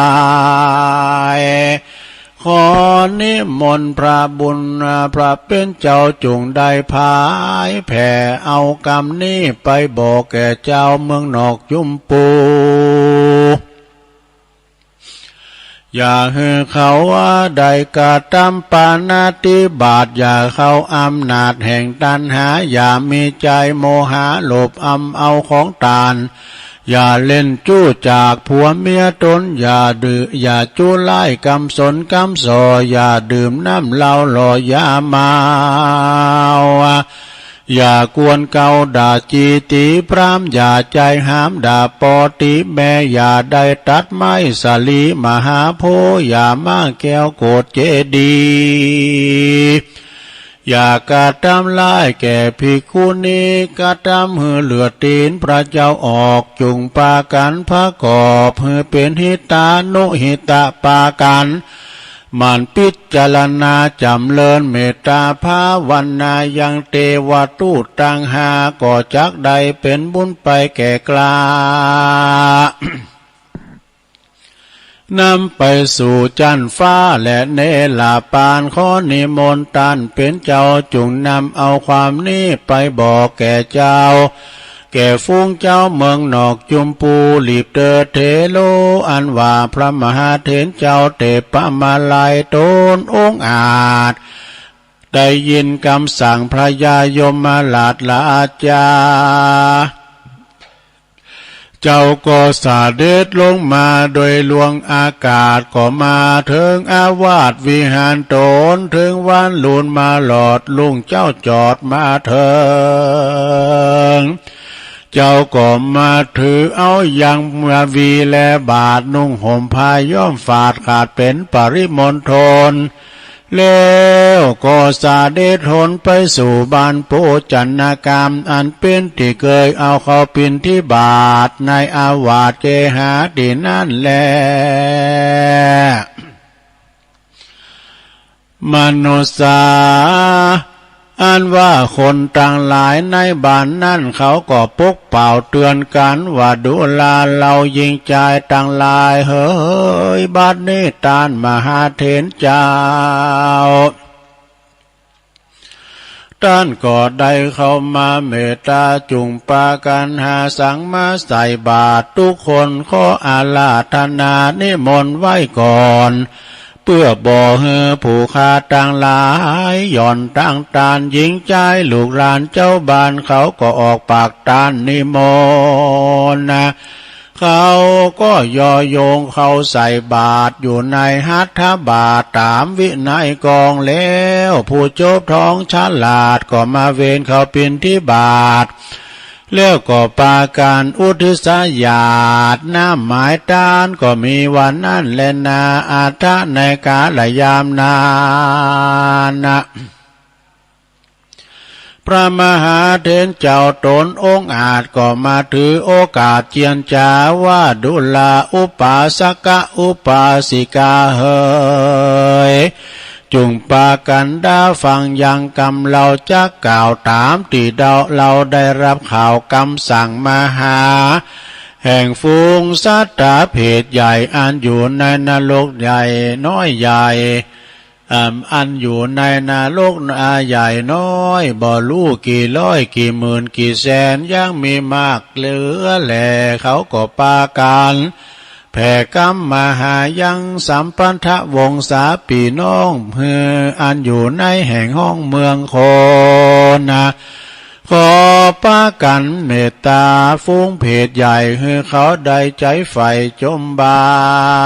นจงมีสัตตาตานรักษาศีลฟังธรรมอย่าขาดเฮได้ใส่บาตรอุทิศญาติน้ำหมายตานไปหายังฟุ้งเพศใหญ่ให้เขาได้รีบพ้นจากนรกให้ได้ยกขึ้นสู่สวรรค์ไปเตรียมตันเต็บไกลต้นตันไทยอินตาให้ได้ไปปูจาติวิเศษคือว่าพระเกศแก้วจุฬามณีสลีมหาธาตุอย่าให้ขาดจุวันศีลแด่เตอว่าอันวันนั้นแลส่วนอันว่ามหาเถรเจ้าเตปะมาลายเจ้าการว่าสั่งเฮมนุษาการนาเจ้าจุมปูทวีปสันนั่นแล้วก็กากาศแก้วไปสู่อาวาสวิหารโตนก็มีวันนั่นแลตั้งแรกแต่นั่นไปภายนาส่วนอันว่าคนต่างหลายก็ปากันเว้นจากกรรมหาภาการคือว่าบ่กระทำปานาติบาตบ่ฆ่าสัตว์ละของตานบ่เล่นจู้บ่จู้ไล่หลอกลวงไผบ่ดื่มกินสุราเมลัยเต้าแต่กระทำกรรมอันดีมีตนว่าหือตานรักษาศีลเมตตาภาวนาไปบ่ขาดปากันใส่บาตรหยาดน้ำอุทิศหมายตานไปหายังฟุ้งเพศไปหายังฟงสาตาหมู่เพศเพื่อให้เขาได้พ้นจากเขตอาบายก็มีวันนั้นแหละนานิติตาขียะอันเก่าแก่ยังทำมหาเถรติปมาลายจาโดก็บางโกมโสมเรศเดชแล้วเท่านี้ก่อนแล สาธุสาธุสาธุจบไปหลวงเอ้ยรับไปแล้วก็เอามาพินธรรมก่อมรับ รับไปก่อมพินยังไงเนาะตื่นมาก็ฟังต่อแถมนะอันนี้ก็เตดน้ำเตดธรรมจบลงไปเป็นธรรมมาลายโผดโลกเนอ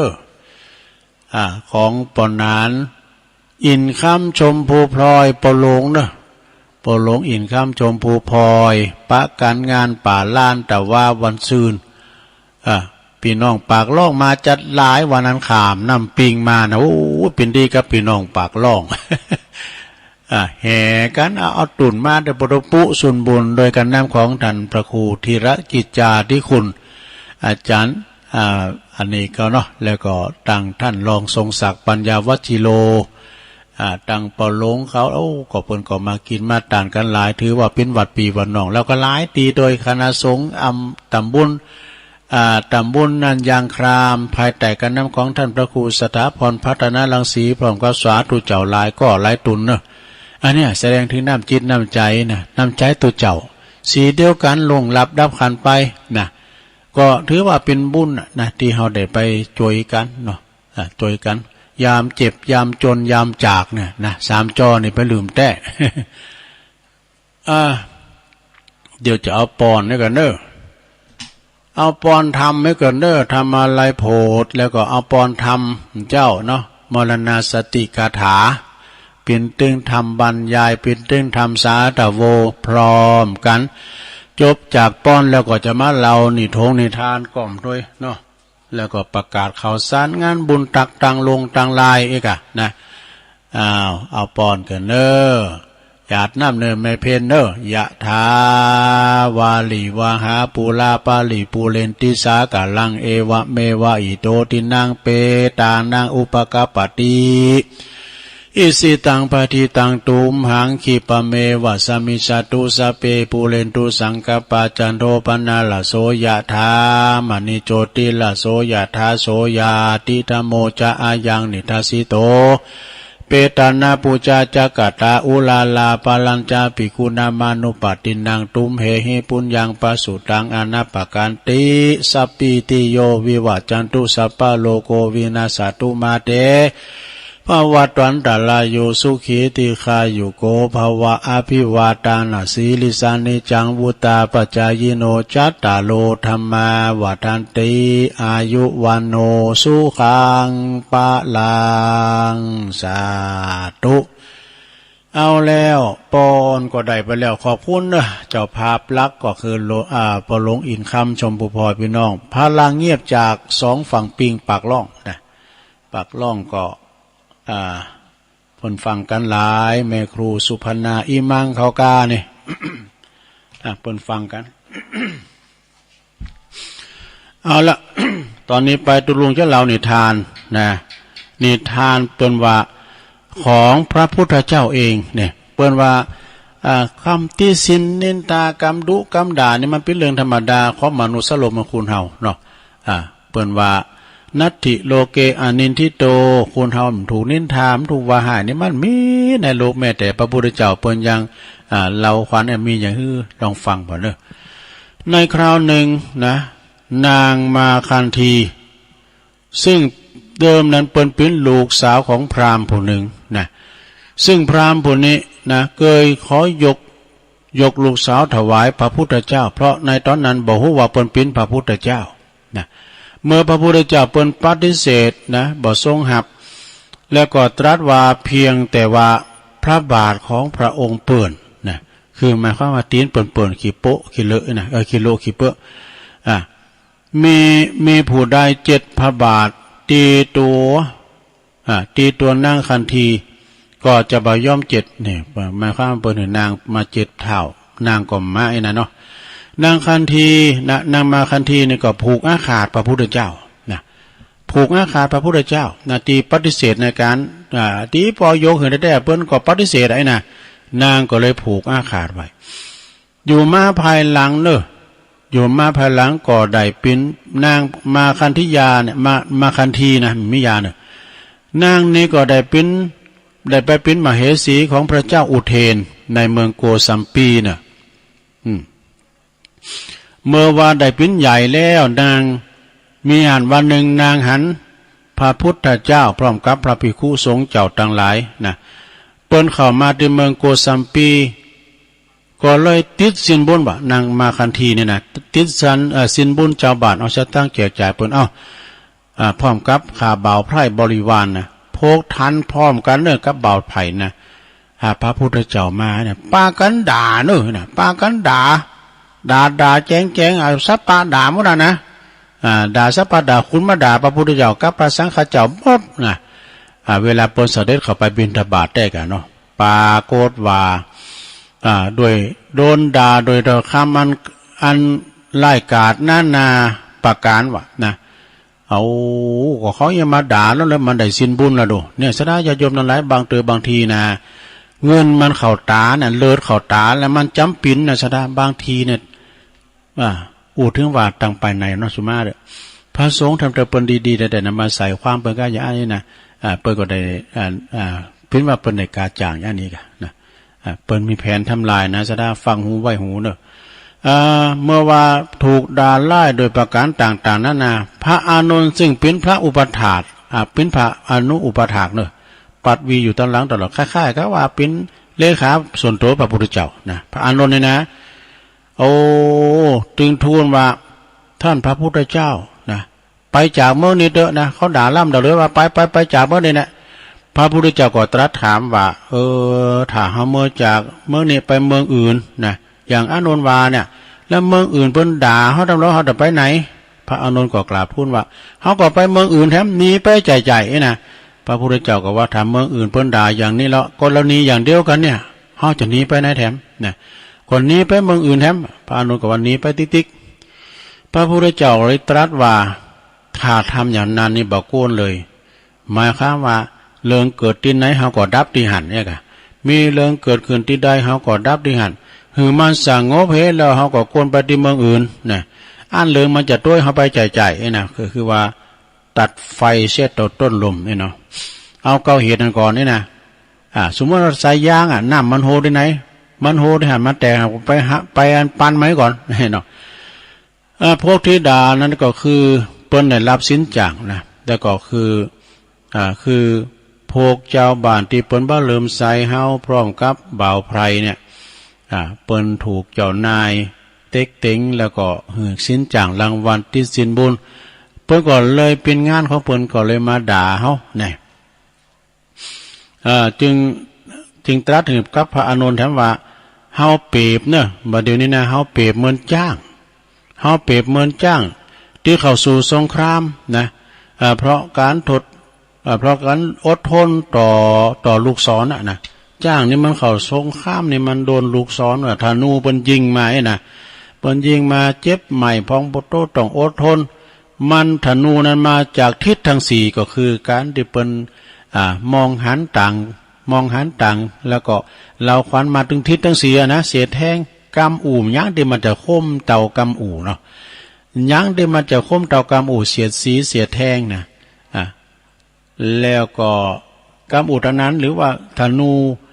ลูกศรทั้งหลายมาจากทิศทั้ง4มาปักหัวพองก้าโตพองก้านะยอมแปลว่าอันนั้นแหละที่มันมาจากทิศทั้ง4นะยอมเป็นหน้าที่ของจ้างที่เข้าสู่สงครามฉันใดนะการอดทนต่อถอยคำอันหยาบจ้าของพวกที่เปิ้นบัดถือศีลถือธรรมก็เป็นอันว่าเป็นหน้าที่ของหมู่เฮาทั้งหลายที่จะต้องมีความอดทนแล้วทรงแสดงธรรมต่อไปเนี่ยเรื่องนี้เปิ้นก็จี้หันว่าเนอะจี้หันว่าถึงพระพุทธเจ้าผู้ประเสริฐที่สุดในโลกแท้ๆก็เขาก็ยังด่าอยู่นะซะได้เพราะฉะนั้นเมื่อว่าเฮาถูกด่าก็ควรนึกคำสอนนั้นสอนตัวเฮาเองว่าอย่าโกรธเขาเลยเพราะพระพุทธเจ้าแท้ๆเขายังนินทาเขายังด่านี่จบนะซะนัตถิโลเกอนินทิโตนะคนไม่ถูกด่าไม่ถูกนินทาไม่มีในโลก อันนี้ก็จบลงไปซะเนาะอันนี้ก็จบไปเดี๋ยวตุลุงก็ขีดข้อไว้ก่อนหมายความว่าอันนี้อ่านแล้วนะอันมันจะมาอ่านซ้ำแล้วตุลุงมาขีดลืมคุณเฒ่าอันนี้อ่านละผ่าน แล้วก็ยังมีแล้วอยู่นะสถาญาโยมทำการบ้านไว้อยู่ทำการบ้านอันนั้นก็เป็นนิทานกล่อมก็ไงเนาะมีนิทานก็มันก็ซ้ำเติมก็มันบ่ยาวซะนะตัวลุงก็แหมวนะแม่นี่แม่น้อยว่าอย่างขยาย แม่แปลว่าขยายความเนาะเป็นพิสดารเทศแบบพิสดารนะเรื่องยาวให้เป็นเรื่องสั้นเรื่องสั้นให้เป็นเรื่องยาวนี่ประวัติเทศแบบพิสดารนะมันจำได้เกมไปสักครั้งไว้มันได้เกมอันตัวน้อยนี่นะอันตัวน้อยเนี่ยมันได้เกมสักครั้งก่อนปิ้นยังเดี๋ยวก็สอบพอก่อนประโยชน์ของความสามัคคีอันนี้ก็เหมือนว่าแล้วนะปิ้นนกที่ถูกแห้วนกที่ถูกแห้วกาลเทศะไม่ลายเนอะหนังสือนิทาน108เนี่ยนะได้รับความเมตตาจากท่านอาจารย์เจริญโชติธรรมโมพลถวายลายได้กันนะเปิดว่าสามัคคีคือพลังสามัคคีคือพลังอันนี้พิจารณาลงวาผ่านลงเนอะได้เลียบสักคำนะตัวลงมันก็ต้องเลียบกูกรรมแต่ตัวหนังสือมันจะน้อยไปหน่อยนะณเชตวันมหาวิหารพระพุทธเจ้าทรงตรัสชาดกเหล่านี้เปิดสอนให้ภิกษุที่ชอบทะเลาะกันตัวเจ้าก็พิษกันเหมือนกันนะที่ชอบทะเลาะกันหันประโยชน์ในความหันประโยชน์ในความสามัคคีนะดังพระธุดงค์มหิทธเถระนะใจความสามัคคีวางแผนการหลบจุนชนะพระเจ้าโกศลแน่มันพิจารณาลองฟังก่อนเนอะก็มีใจความว่าดังต่อไปนี้เนอะในอดีตชาตินะมีจังนี่เป็นคุณที่ว่าหนึ่งเป็นคุณหนึ่งที่เจอลูกสุกรก็คือหมูกะสุกรนั้นใช่คือหมูน้อยธรรมดานะในป่าเนอะสุกรนี่นะเจอลูกสุกรในป่าแล้วก็เก็บมาเลี้ยงว่ะตั้งชื่อว่าตัดชักกะนะตัดชักกะพอลูกสุกรนี่โตขึ้นมาก็เป็นสุกรที่มีปัญญาว่ะอันเป็นเลิศเนอะเมื่อใหญ่นากาบ้านมาแล้วนะลูกหมูด้วยเนี่ยนะคือสุกรก็เป็นหมูที่มีปัญญาเป็นเลิศนะกอยจวยเหลือจังไม่อยู่ตลอดเวลานะคือสลามไม่เนาะจวยตลอดเวลาพอจังไม่นิชลาเถ่าแก่แลมอนมาแล้วก่อนก็ได้นำไปปล่อยคุณเถ่านี่มันไปปล่อยว่ะเพราะว่าอยู่มันเป็นเพราะว่าป่าเพราะว่าโกบ่มีไผดูแลมันเอากว่าเถ่าแล้วเลี้ยงมันกลุ่มละนะเอาไปปล่อยกันไหมกะเอาไปปล่อยแล้วตัดจักกะนะคือหมูเนี่ยนะจึงเข้าไปอยู่ในฝูงสุกรหมู่เดียวกันไปอยู่ฝูงสุกรหมู่เดียวกันแต่ก็มีเสือโคร่งคอยที่จะจับสุกรฝูงนี่อยู่มีเสือนี่มันถึงคอยจะคบจะกาบกว่าหมูวันนี้ไปกินนำเนื้อไปแบ่งกันมันนั้นฝูงไปกินแล้วก็นำเนื้อไปแบ่งชะดินว่ะไปแบ่งชะดินชะดินโกงผู้หนึ่งชะดินนี่เป็นผู้โกงซึ่งก่อนนำสุกรฝูงนั้นนะฝูงโกมากก็คือคนมันโกหนักตัชชกานี่เป็นหมูที่มีปัญญานะคิดอุบายโดยที่ว่า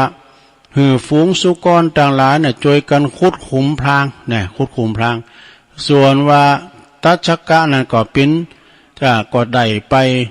เป็นตัวหล่อเสือโขงเสือโขงนี่มันจะมากลับมากกว่าจนมาติดกับดักเสือโขงติดกับดักแล้วก็ฝูงสุกรก็ช่วยกันข่าอันเสือนั่นนะลุ่มกันข่าเสือนั้น หลังจากนั้นก็ช่วยกันนะ โดยการไปกำจัดชะดินเนี่ยชะดินก็คือนักพจน์อย่างหนึ่งนะ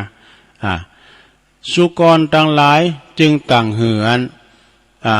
ตัชชกะนี่นะตัชชกะคือหมูที่มีปัญญานะปิ้นโหหน้าฟุ้งไปเลยนี่พระพุทธเจ้าซึ่งเกิดมาเป็นเทวดาเนอะยังหันเหตุการณ์ เปิ้นอยู่ในป่าโดยยังหันเหตุการณ์โดยตลอดจึงได้กล่าวซักเสริญสุกรนะฟูสุกรที่มีปัญญานะจบลงไปซะนะเอากู้คักมาหน่อยเนี่ยมันได้เล็บมาก่อนนะเรื่องการละต่อมานี่ก็คือตัชกะสุกรนั่นก็คือพระธุดงค์มหิทธมดิเถระเนี่ยส่วนวาเทวดานั่นก็คือเราตถาคตข้อคิดเลยเนี่ยเพิ่นบอกว่าภัยทั้งปวงจะหมดสิ้นถ้าจะหมดสิ้นไปถ้าเรามีความสามัคคีกันนะอันนี้เปิดมาครับมันมีความสามัคคีกัน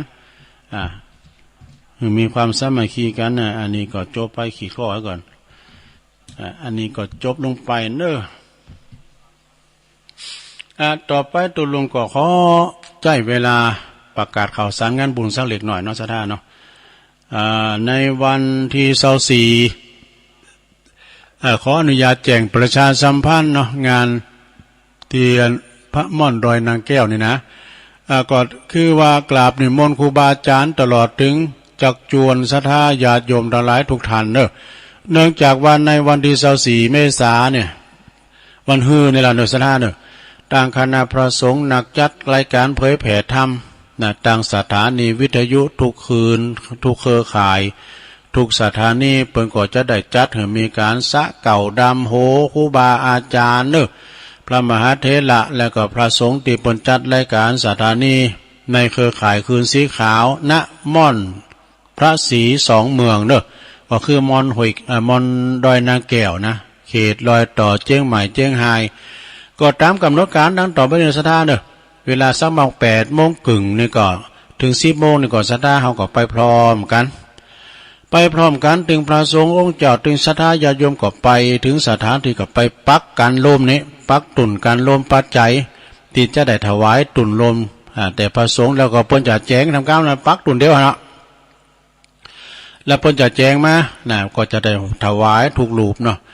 แล้วก็เวลา10 โมงถึง11 โมงนะก็พระสงฆ์เจริญพระพุทธมนต์เนอะสะเก่าดำโหพระมหาเถระชงแหลกอันนี้พิโชกต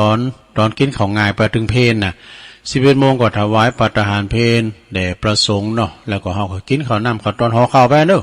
เอาน้ำพริกตะแดงไปนะเอาแคบมันเนี่ยกับกินด้วยกันเหมาะแล้วตอนนั้นพักตอนบ่ายก็จงเวลาเตงกึ่งถึง14 นาฬิกาก็คือหมายความว่าถึง2 โมงน่ะเปิดโอกาสให้ญาติโยมทั้งหลายในช่วงพักบ่ายนะช่วงที่2น่ะบ่าย2 โมงก็พระสงฆ์เปิ้นก็จะมีการเจริญพระพุทธมนต์ทรงบ่ายนะและประกอบพิธีสะเก่าดำโหสุมากาละวะพระสงฆ์ครูบาอาจารย์แล้วก็ถวายทายทานทุกรูปเนี่ยเวลาบ่าย2 โมงครึ่งนะก็เปิ้นก็จะมีกา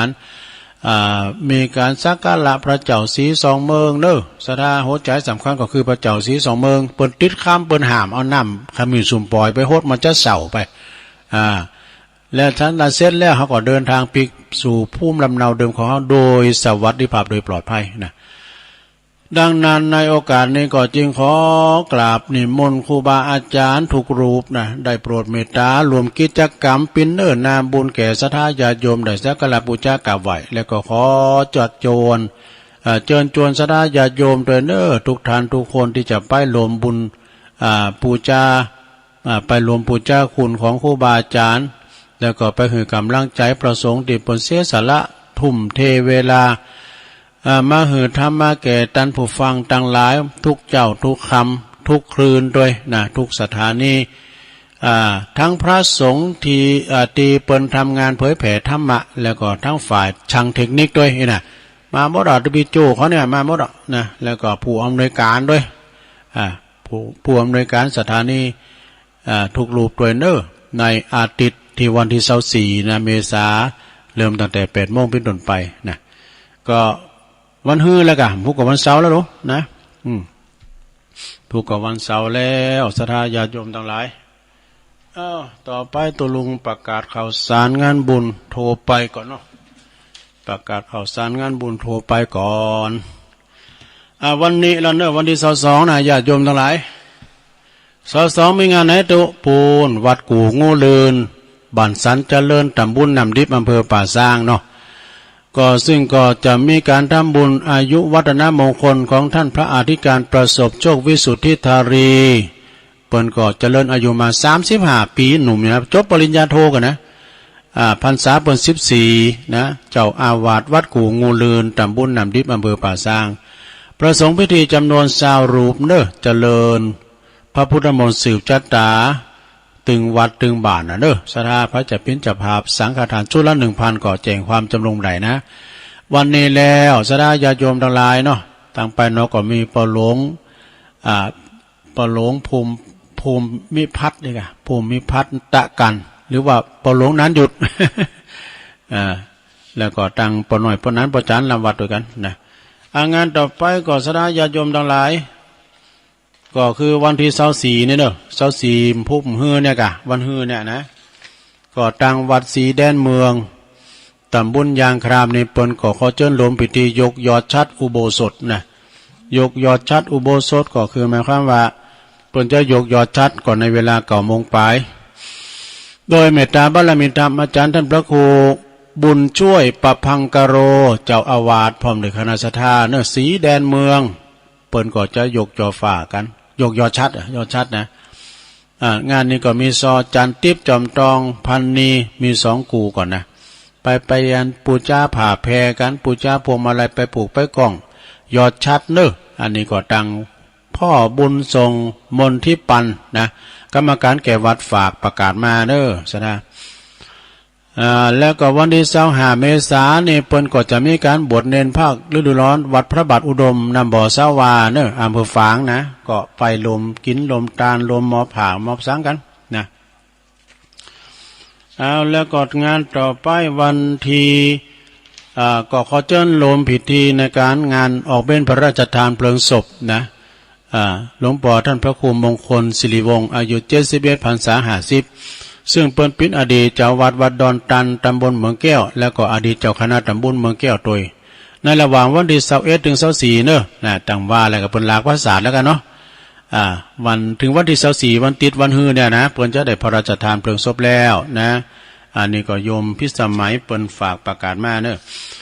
เดือนหน้านี้ก็คือวันที่23 พฤษภาเนอะโดยเมตตาบารมีธรรมหลวงพ่อท่านพระครูโชติสุวรรณสอนเจ้าอาวาส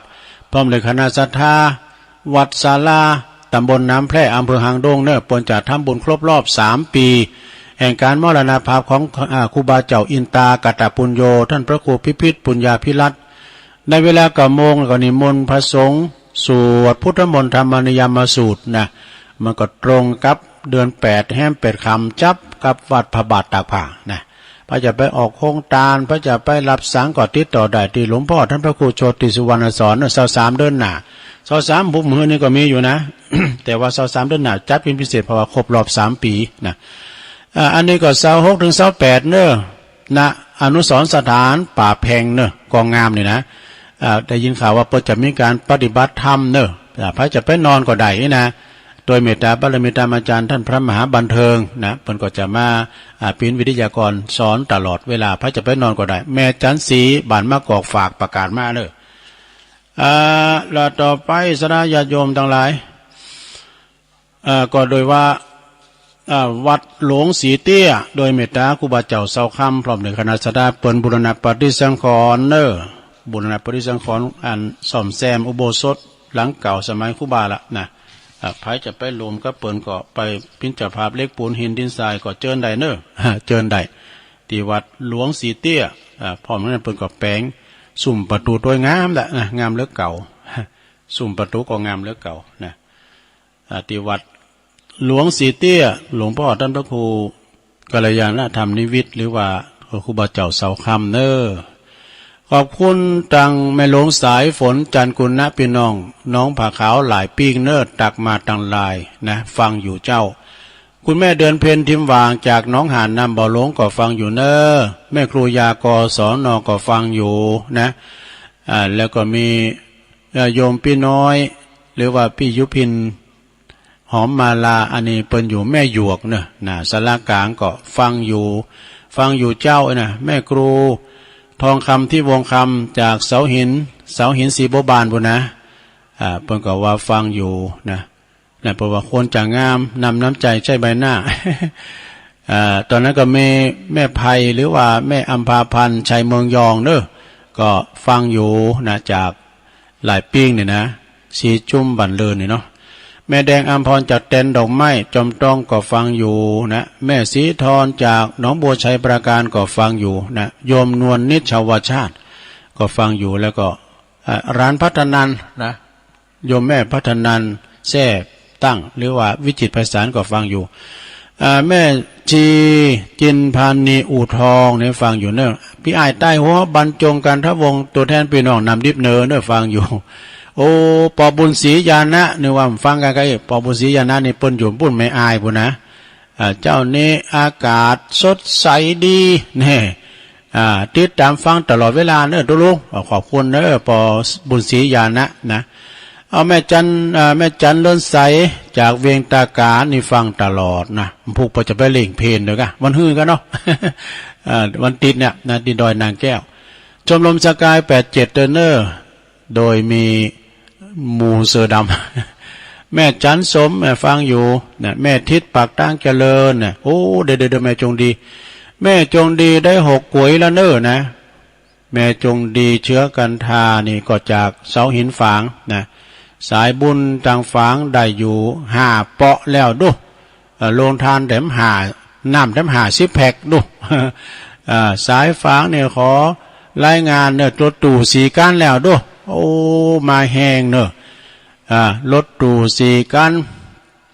ขวยสังแถม4เปาะแล้ว5เปาะแล้วเนาะมาเลยคณะนี่คณะแม่คำเกื้อการุณวงศ์โหฝาย1กันเนิน1กวยก็คือเปาะนั่นแหละเปิดมาเพิ่มเติมหน่อยนี่นะแม่เม็ดสมล่างเสาหินฝางแถม1กวย1เปาะ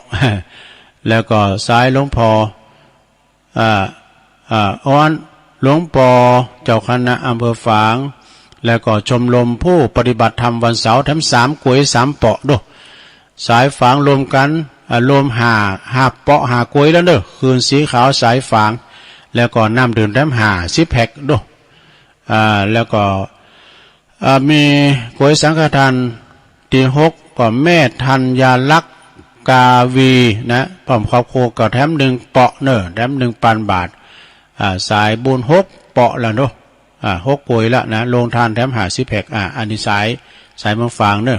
คุณแม่จงดีเปิ้นฝากประกาศมาเนอเอาต่อไปก็มีคุณแม่กันดาศรีเนตรเนี่ยฟังอยู่จากหางดงนะอันนี้ก็เปิ้นฟังกันอยู่ก็อันนี้ก็พิสัยบุญต่างๆเนอที่เปิ้นได้ตักมาตั้งลายก็ดีเนาะ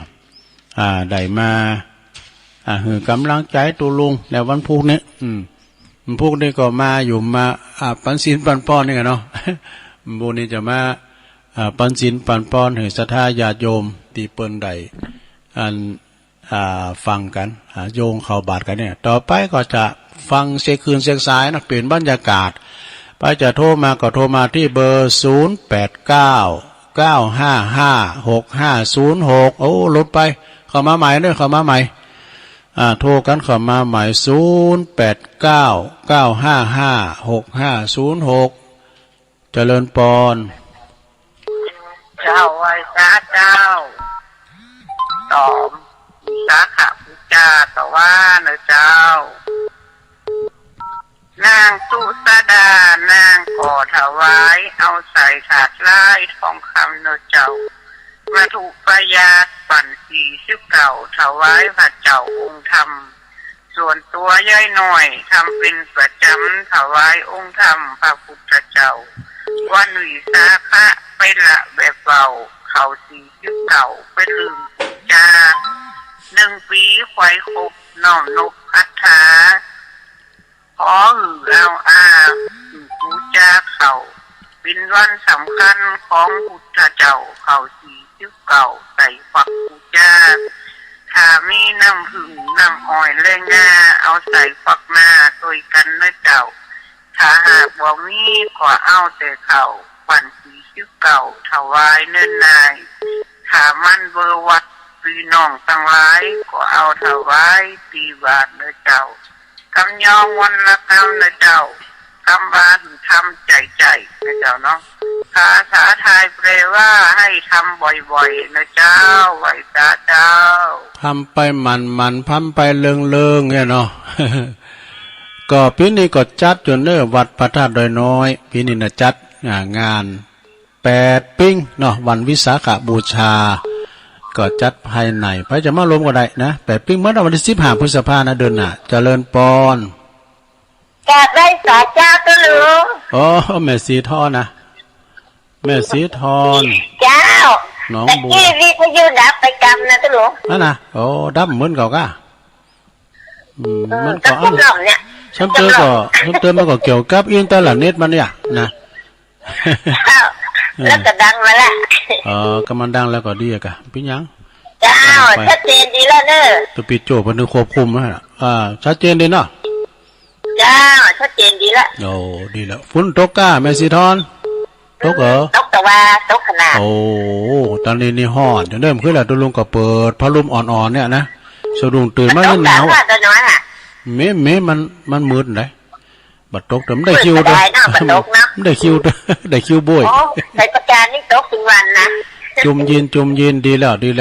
ฝนตกก็ดีแล้วเจ้าขอบคุณสาธุตลอดนะโอ้ขอบคุณสาธุจบตุลุงก็ฟังท่านพระครูต่อเนอะพระครูอภิวัฒนวิกรมเจริญปอนไหวสาเจ้าแม่จันสีเจ้าแม่ฟังอยู่เนอะดีในจำคำของแม่ทุกแก้วที่เกิดที่เกียตื่นมากกว่าได้ฟังคำตื่นมากกว่าได้ฟังเสียงน้ำเสียงธรรมทุกคนเอาจงดีทุกคนเนาะแต่อินเนาะขอให้สังฆาเนอะแม่ของพูดทางนักเนอะนุโมทนาบุญเลยแม่จันสีบ้านมะกอกเนอะขอบคุณแม่เสียมเขาฟังแม่วันบ้านกอกเจริญปอนแม่สาเจ้าตะลุงแม่สายทองบอกปากคนจริงๆคุณลุงว่าต้นยินชานะเจ้าขออนุญาตนะเจ้าเปิ้นว่าถ้าจันอยู่ฟ้าเป็นเหยื่อแล้วหูไปเย็นอยู่หูมันหูถูกซ่อมคนอยู่รวมกันยังย้ายได้ล้อมคนยังเกินนินทาเล่าซักพระเจ้าตนหลวงตั้งอยู่ในวัดคนยังเล่าตามนินทาปงใจเหตุบุญหาบาปหนาเว้นคนพลาบดีเข้าใกล้เขาจังเขานักคักเขาหลายๆจังเอาเจ้าควายไว้ขี่เมื่อบ้านที่คันอยากไล่มีคนสงสารที่คันอายานต้นจังน้ำหน้าตึงก็ไม่เมาจิ้นเน่ากำหนอนงูเห่าปังปอนไข่กันบ่ได้จินใส่เรือนกับแข่ไม่ใต้บ่ดีเอาไปล่มชิดงูเห่าจงอางสัตว์โตมีปิ๊กทั้งห่มถูกต้องมีภัยคนชั่วคนร้ายคือหลีกนี่ไกนี้จังห่มเป็นภัยโทษมาถูกต้องเจ้าสัจเจนดีเจ้าตัวลุงให้กำลังใจตัวลุงนะเจ้ากับไว้สาเจ้าตุนัตติโลเกอนินทิโตนะเพิ่นถูกเล่าขวัญถึงมิในโลกนะพระพุทธเจ้าเขายังเล่าขวัญเนาะเจริญปอนเจ้ากับไว้สาเจ้าตัวลุงวันนี้ก็มีบุญแห่งวันนั้นเนอะตื่นขึ้นมาก็ได้ยินเสียงน้ำเสียงธรรมจากตุลุงได้ไหว้พระได้ฟังธรรมจากตุลุงอันเนอะโอ้มีบุญแห่งวันหนึ่งเจ้าแม่สายทองพูดกับมาเล่าก่อนอ่านก่อนนะเนาะแม่อ่านน้อยอ่านยังแม่สายพินมาชอเต้นเนาะเจ้าเต้นมาติดกับตลอดเด้อตุลุงเด้อกลับไว้สาแม่สุแก้วศรีลาพรนะอันนี้ก็ตื่นมาก็ได้ยินเสียงน้ำเสียงธรรมเจริญปอนไว้สาตุลุงปอนั้นประเสริฐเนาะครับสตินดีเนาะเหตุของมันที่มาไล่โฟดนะเนาะครับสำหรับประโยชน์ที่เข้ามาแล้วสตินดีอย่างอันใหญ่ๆของมันที่น่าเราเนี่ยเรื่องเป็นเราฟันเรื่องเป็นด่าฟังแล้วเขาเข้าใจดีที่แจ้งอันอย่างของที่เขาเนาะอันเป็นวันต้องทำต้องเตะต้องใส่ข้างหน้าเขาในฟังหนังฟังทำได้ต้องสอนเรามันต้องเกี่ยวกินใจที่ข้าวนอนแต่ผู้ก็มาอยู่ผู้กำเจ้าหนึ่งเนี่ยกะครับฝนตกก็เข้าตะพุ่นครับมีฝนดูมีกระห่อนแดดนี่จะลงมา2 พัก 2 5อย่างขนาดนั้นดีแล้วฝนตกก็จุ่มเย็นดีเนาะเย็นฝนเย็นญาติเย็นใจครับนี่พอจะหายไปได้ไหนซะขอบคุณวันนั้นหลายๆเนอะครับ กำลังใจลุงเลยให้ตัวลุงได้ดีๆในชีวิตอย่างมันยาวๆหลงโมหลงใสต่อไปครับโอ้สาธุสาธุโอ้ลืมประกาศและจือและนามแต่กะวัดประกาศแนมกั้มเนี่ยนะเพิ่นมาเพิ่มเติมก็มีเนอะมาเพิ่มเติมก็มีเดี๋ยวก่อนใจเย็นๆเนาะก็รายนามนี่เปิ้นมาที่มีก่อนแล้วก็มีพวกนี้ก็ได้ประกาศนะก็มีแม่บัวคำใจปีนแม่สีพันเกิดสุขแม่จันสมโคคล่องแม่ชื่นใจไพรวันนิสัยปางน้ำทุเนอะ1 เปาะ 1 ปันบาทแม่จันฟองปงดอนแม่ตาไนแม่สงเงมแม่พันแม่ปัดแจ่ห่มลำปาง1 เปาะ 1 ปันบาทแล้วก็แม่สายพินกัลยาในจังซอประจำคืนเฮาก็มาทำ300นะแล้วก็มีแม่จันเลื่อนใสแม่เพนแม่เดือนเพนทิมหว่างแม่อมาลาวงแหวนนี่ก็1 เปาะ 1 ปันบาทแม่ศิรินทิพย์บุญเลิศกทม1 เปาะ 1 ปันบาทแม่ศรีธรแล้วก็มีแม่สวรรค์แม่จันแก้วแม่สมใจมาแม่ศรีลาวดีสายบุญจากใช้ประการก่อน1 เปาะ 1 ปันบาทเนอะแม่กรกำมลแม่นายศรีไพรนางสาวนิพาพรเขยกลางพร้อมลูกหลานเนอะ1 เปาะ 1 ปันบาทเพิ่นอยู่บ้านบ้านดอยน้อยพัฒนาตำบลหนองหานอำเภอสันทรายอุทิศบุญกุศลแด่ดวงวิญญาณของแม่ยายผินยิ้มเขียวอายุ100 ปีกับ3 เดือนวะนะเปิ้นก็ส่งสการตั้งขับไปแล้วเนาะแล้วก็มี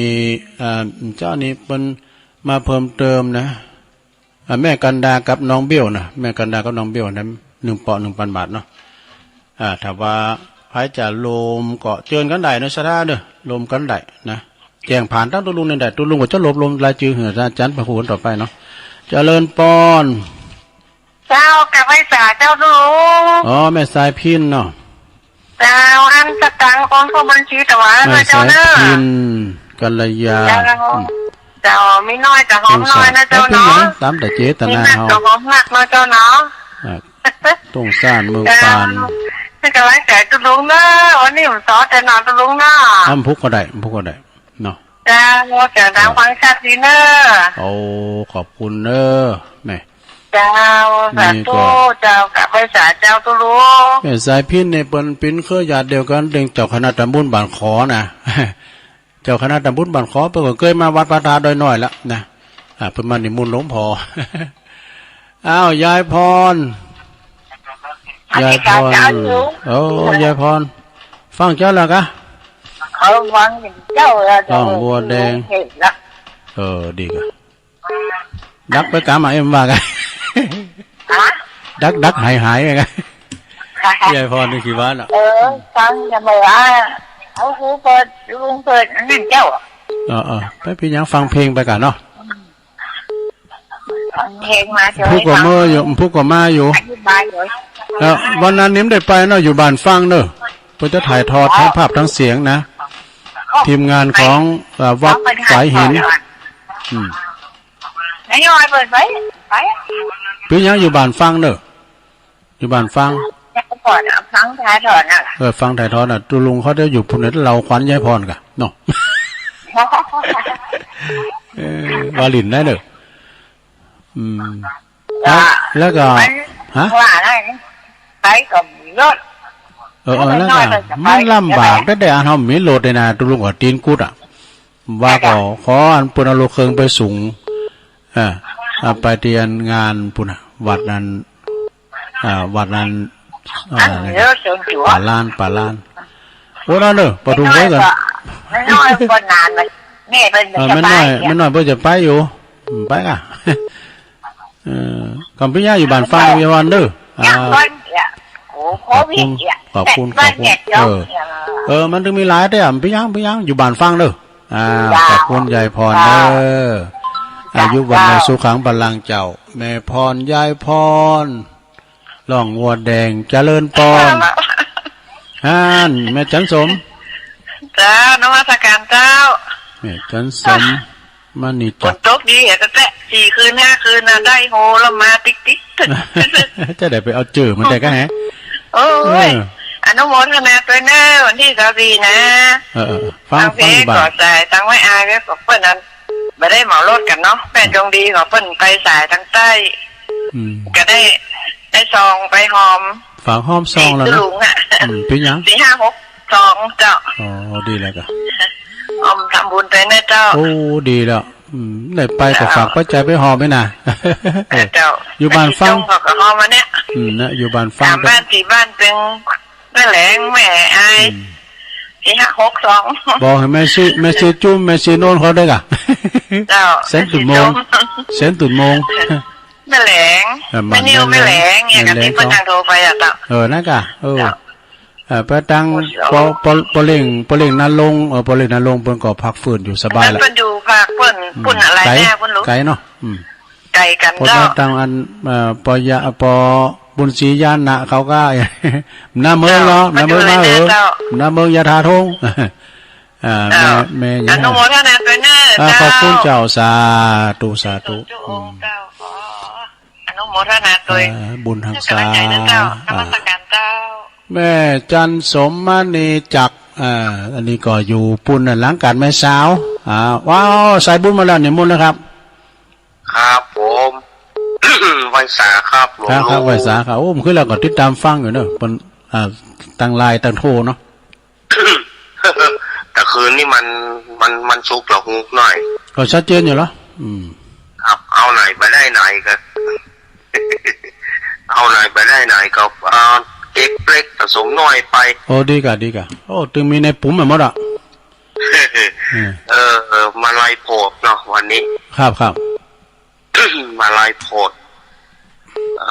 ก็คนไปโพดไปผายเนี่ยศรัทธาญาติโยมพวกกับฟังธรรมที่ไหนก็เอามาลายโพดนั่นเอาไปโพดอยู่ที่ไหนก็โพดตู้แล้วก็เทศง่ายด้วยมันง่ายคำเดียวก็เลี้ยวละโอ้เป็นกำลังใจเสมอนะครับโอ้ยินดีกะวันนั้นก็ไปอย่างเงี้ย2324เนาะไปเราก็พอกันเนอะพอกันเนาะฟังปะเล่งนั้นหนอมกำฟังตาดำกำเจนะนะมันต้องข้องจองกันมันต้องสามัคคีกันขอบคุณเน้นหลักเนอะอาจารย์เน้นหลักกันโยนันวัดสันเมืองเนอะประกอบมาขอคิดมาสรุปธรรมตัวนะกะเจริญปอนแม่อยู่ไหนแม่สิปุนะเจ้าโอ้แม่สุแก้วเจ้าตะวากับบัตันเจ้าแม่สุแก้วศรีโพธารามเนาะเจ้าศรีโพธารามนี่ก็อยู่สารปีฟังเจ้าแล้วนะแม่เจ้าฟังทั้งหมดดีแล้วฟังตะวากับบัตันพี่ยังตันวันบุกมาอยู่เนอะเจ้าขอบคุณแม่สุแก้วหลายๆเนอะศรีโพธารามนะก็ไก่กับบ้านแม่บุญโดนเขาน่ะตั้งปากก้องไงเนาะปากก้องสลับปีตุ่นยางหลงเจริญปอนข้าพเจ้าเจ้าตุลงแม่สมภารเจ้าฟังอยู่นะเจ้าฟังแต่เจ้าเลยเจ้า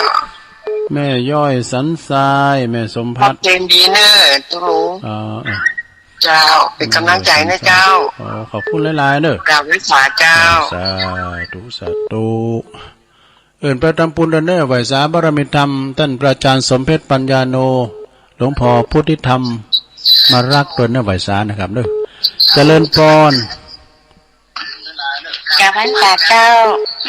ไม่หลงใช่ของฝากแม่นึกว่าไม่หลงไม่หลงสายฝนเจริญพรนะแม่เนอะเจ้าแม่เจริญพรแม่ทำในกองพี่อยู่มังฝาแม่สุนน้อยเพ่แม่สุนน้อยเนาะแม่คำแดงขอบคุณนะแม่เนอะบุญรักษากำจูนะแม่สุนน้อยอันสันไส้คลองน้อยก็ตีไงเนาะสันไส้คลองน้อยในบ้านของปนานกะปนานพรหม เจริญปอนกับไปสานมัสการโอ้ไหวสาครับสายบุญโอ้ยเมื่อแล้วบอกป้าเมาปีใหม่อะครับเมาปีใหม่นะกะท่านอาจารย์สมเพชรได้อยู่หรือยังเหรอครับเราตรงก็ฟังมาตีสามแล้วโอ้ลูกเจ้าเหมือนกันตอนตีสามแล้วก็เลยแบบจันโทแบบจันเลยครับแล้วก็พอดีครับ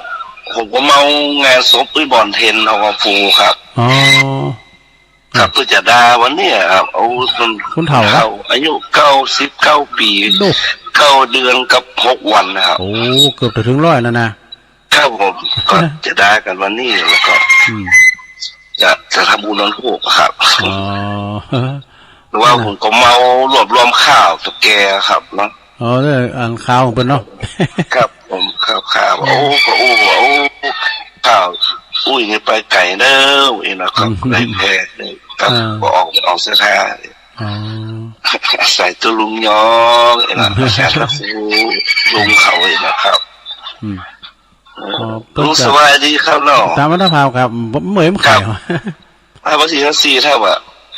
โอ้เลยครับพูดจ้ะไปก่อนขึ้นไปขอครับรอเคลียร์งานก่อนครับเนาะไปกับเคลียร์งานแล้วก็ไปก็ได้ส่วนโควิดก็น่าดูมันที่นี่มันเป็นโรคประจำถิ่นแล้วล่ะจะมันเนาะฉีดยาแล้วดูก็ผมวันที่15 เมษายน16 สิงหาคมตื่นกว่าผมเป็นโควิด19ปากบ่ออกเลยใจเสียงนั่นเนาะก็บ้านเน้นรักอ่ะเป็นกึ่งบ้านเลยได้หายมาแล้วเหรอดีมาแล้วครับผมครับนมัสการนะครับโอ้สาครับเนอะภาษาสุรครับครับ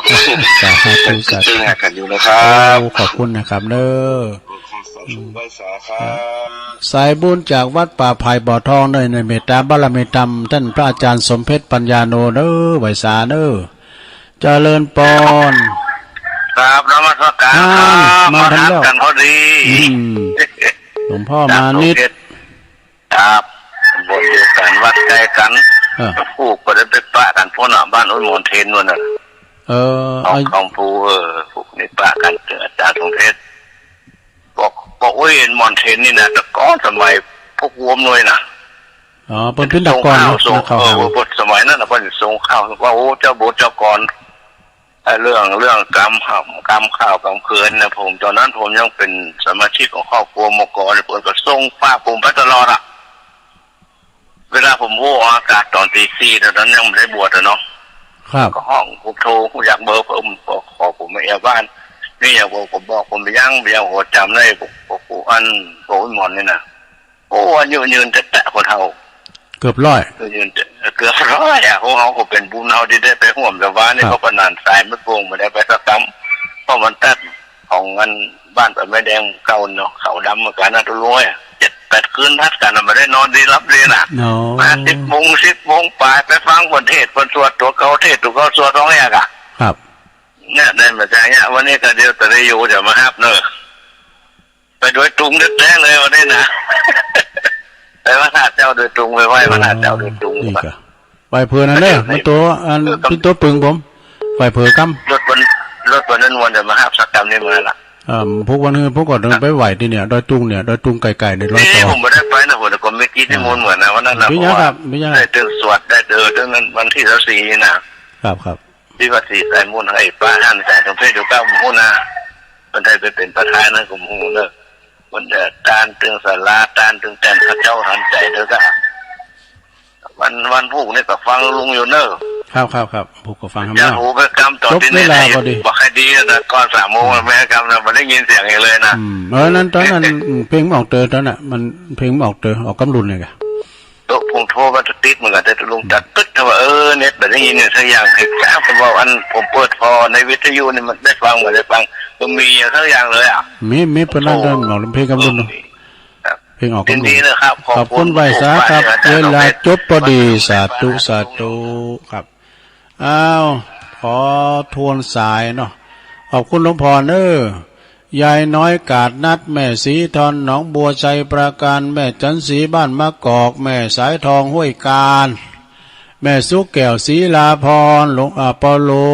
ปนัดประเสริฐนาน้อยนาแดงจากจังหวัดน่าน แม่สายพินกัลยาตุงสานดอนใจแล้วก็มีแม่พ่อยายพรร้องวัวแดงสันกำแพงเจียงใหม่แม่จันสมมณีจักอนิลังกาศแม่สาวสามเณรเอาลักปันโยนนันเนอวัดสันเมืองแล้วก็แม่สุกแก้วศรีโพธารามสารปีแม่สมผัดแม่ย่อยสันทรายแล้วก็แม่จากแม่ศูนย์น้อยแล้วก็แม่ท่านพระอาจารย์สมเพชรปัญญาโนวัดป่าไผ่บ่อทองเนื้อไหวสาและหลวงพ่อมานิสอัฐาวโร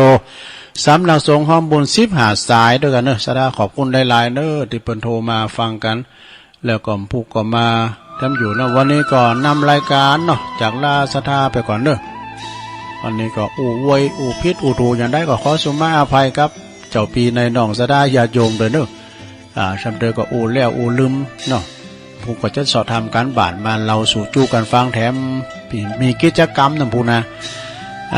แล้วก็ขอบคุณสถานีทุกคืนเดินเนอร์นำรายการจากลาสถาไปก่อนผู้ไปป้ากันใหม่เดี๋ยวก็ไปหมุนคืนไปนั้นฟังท่านพระครูต่อไป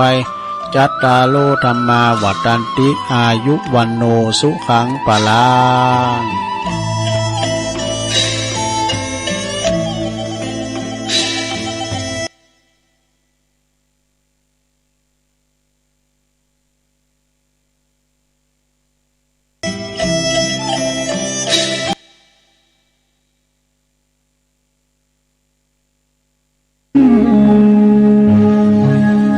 इदं खोपन भिक्खवे दुःखं मरिय सच्चम् जातिपि दुःखा जरापि दुःखा व्याधिपि दुःखा मरणंपि दुःखम् अप्यये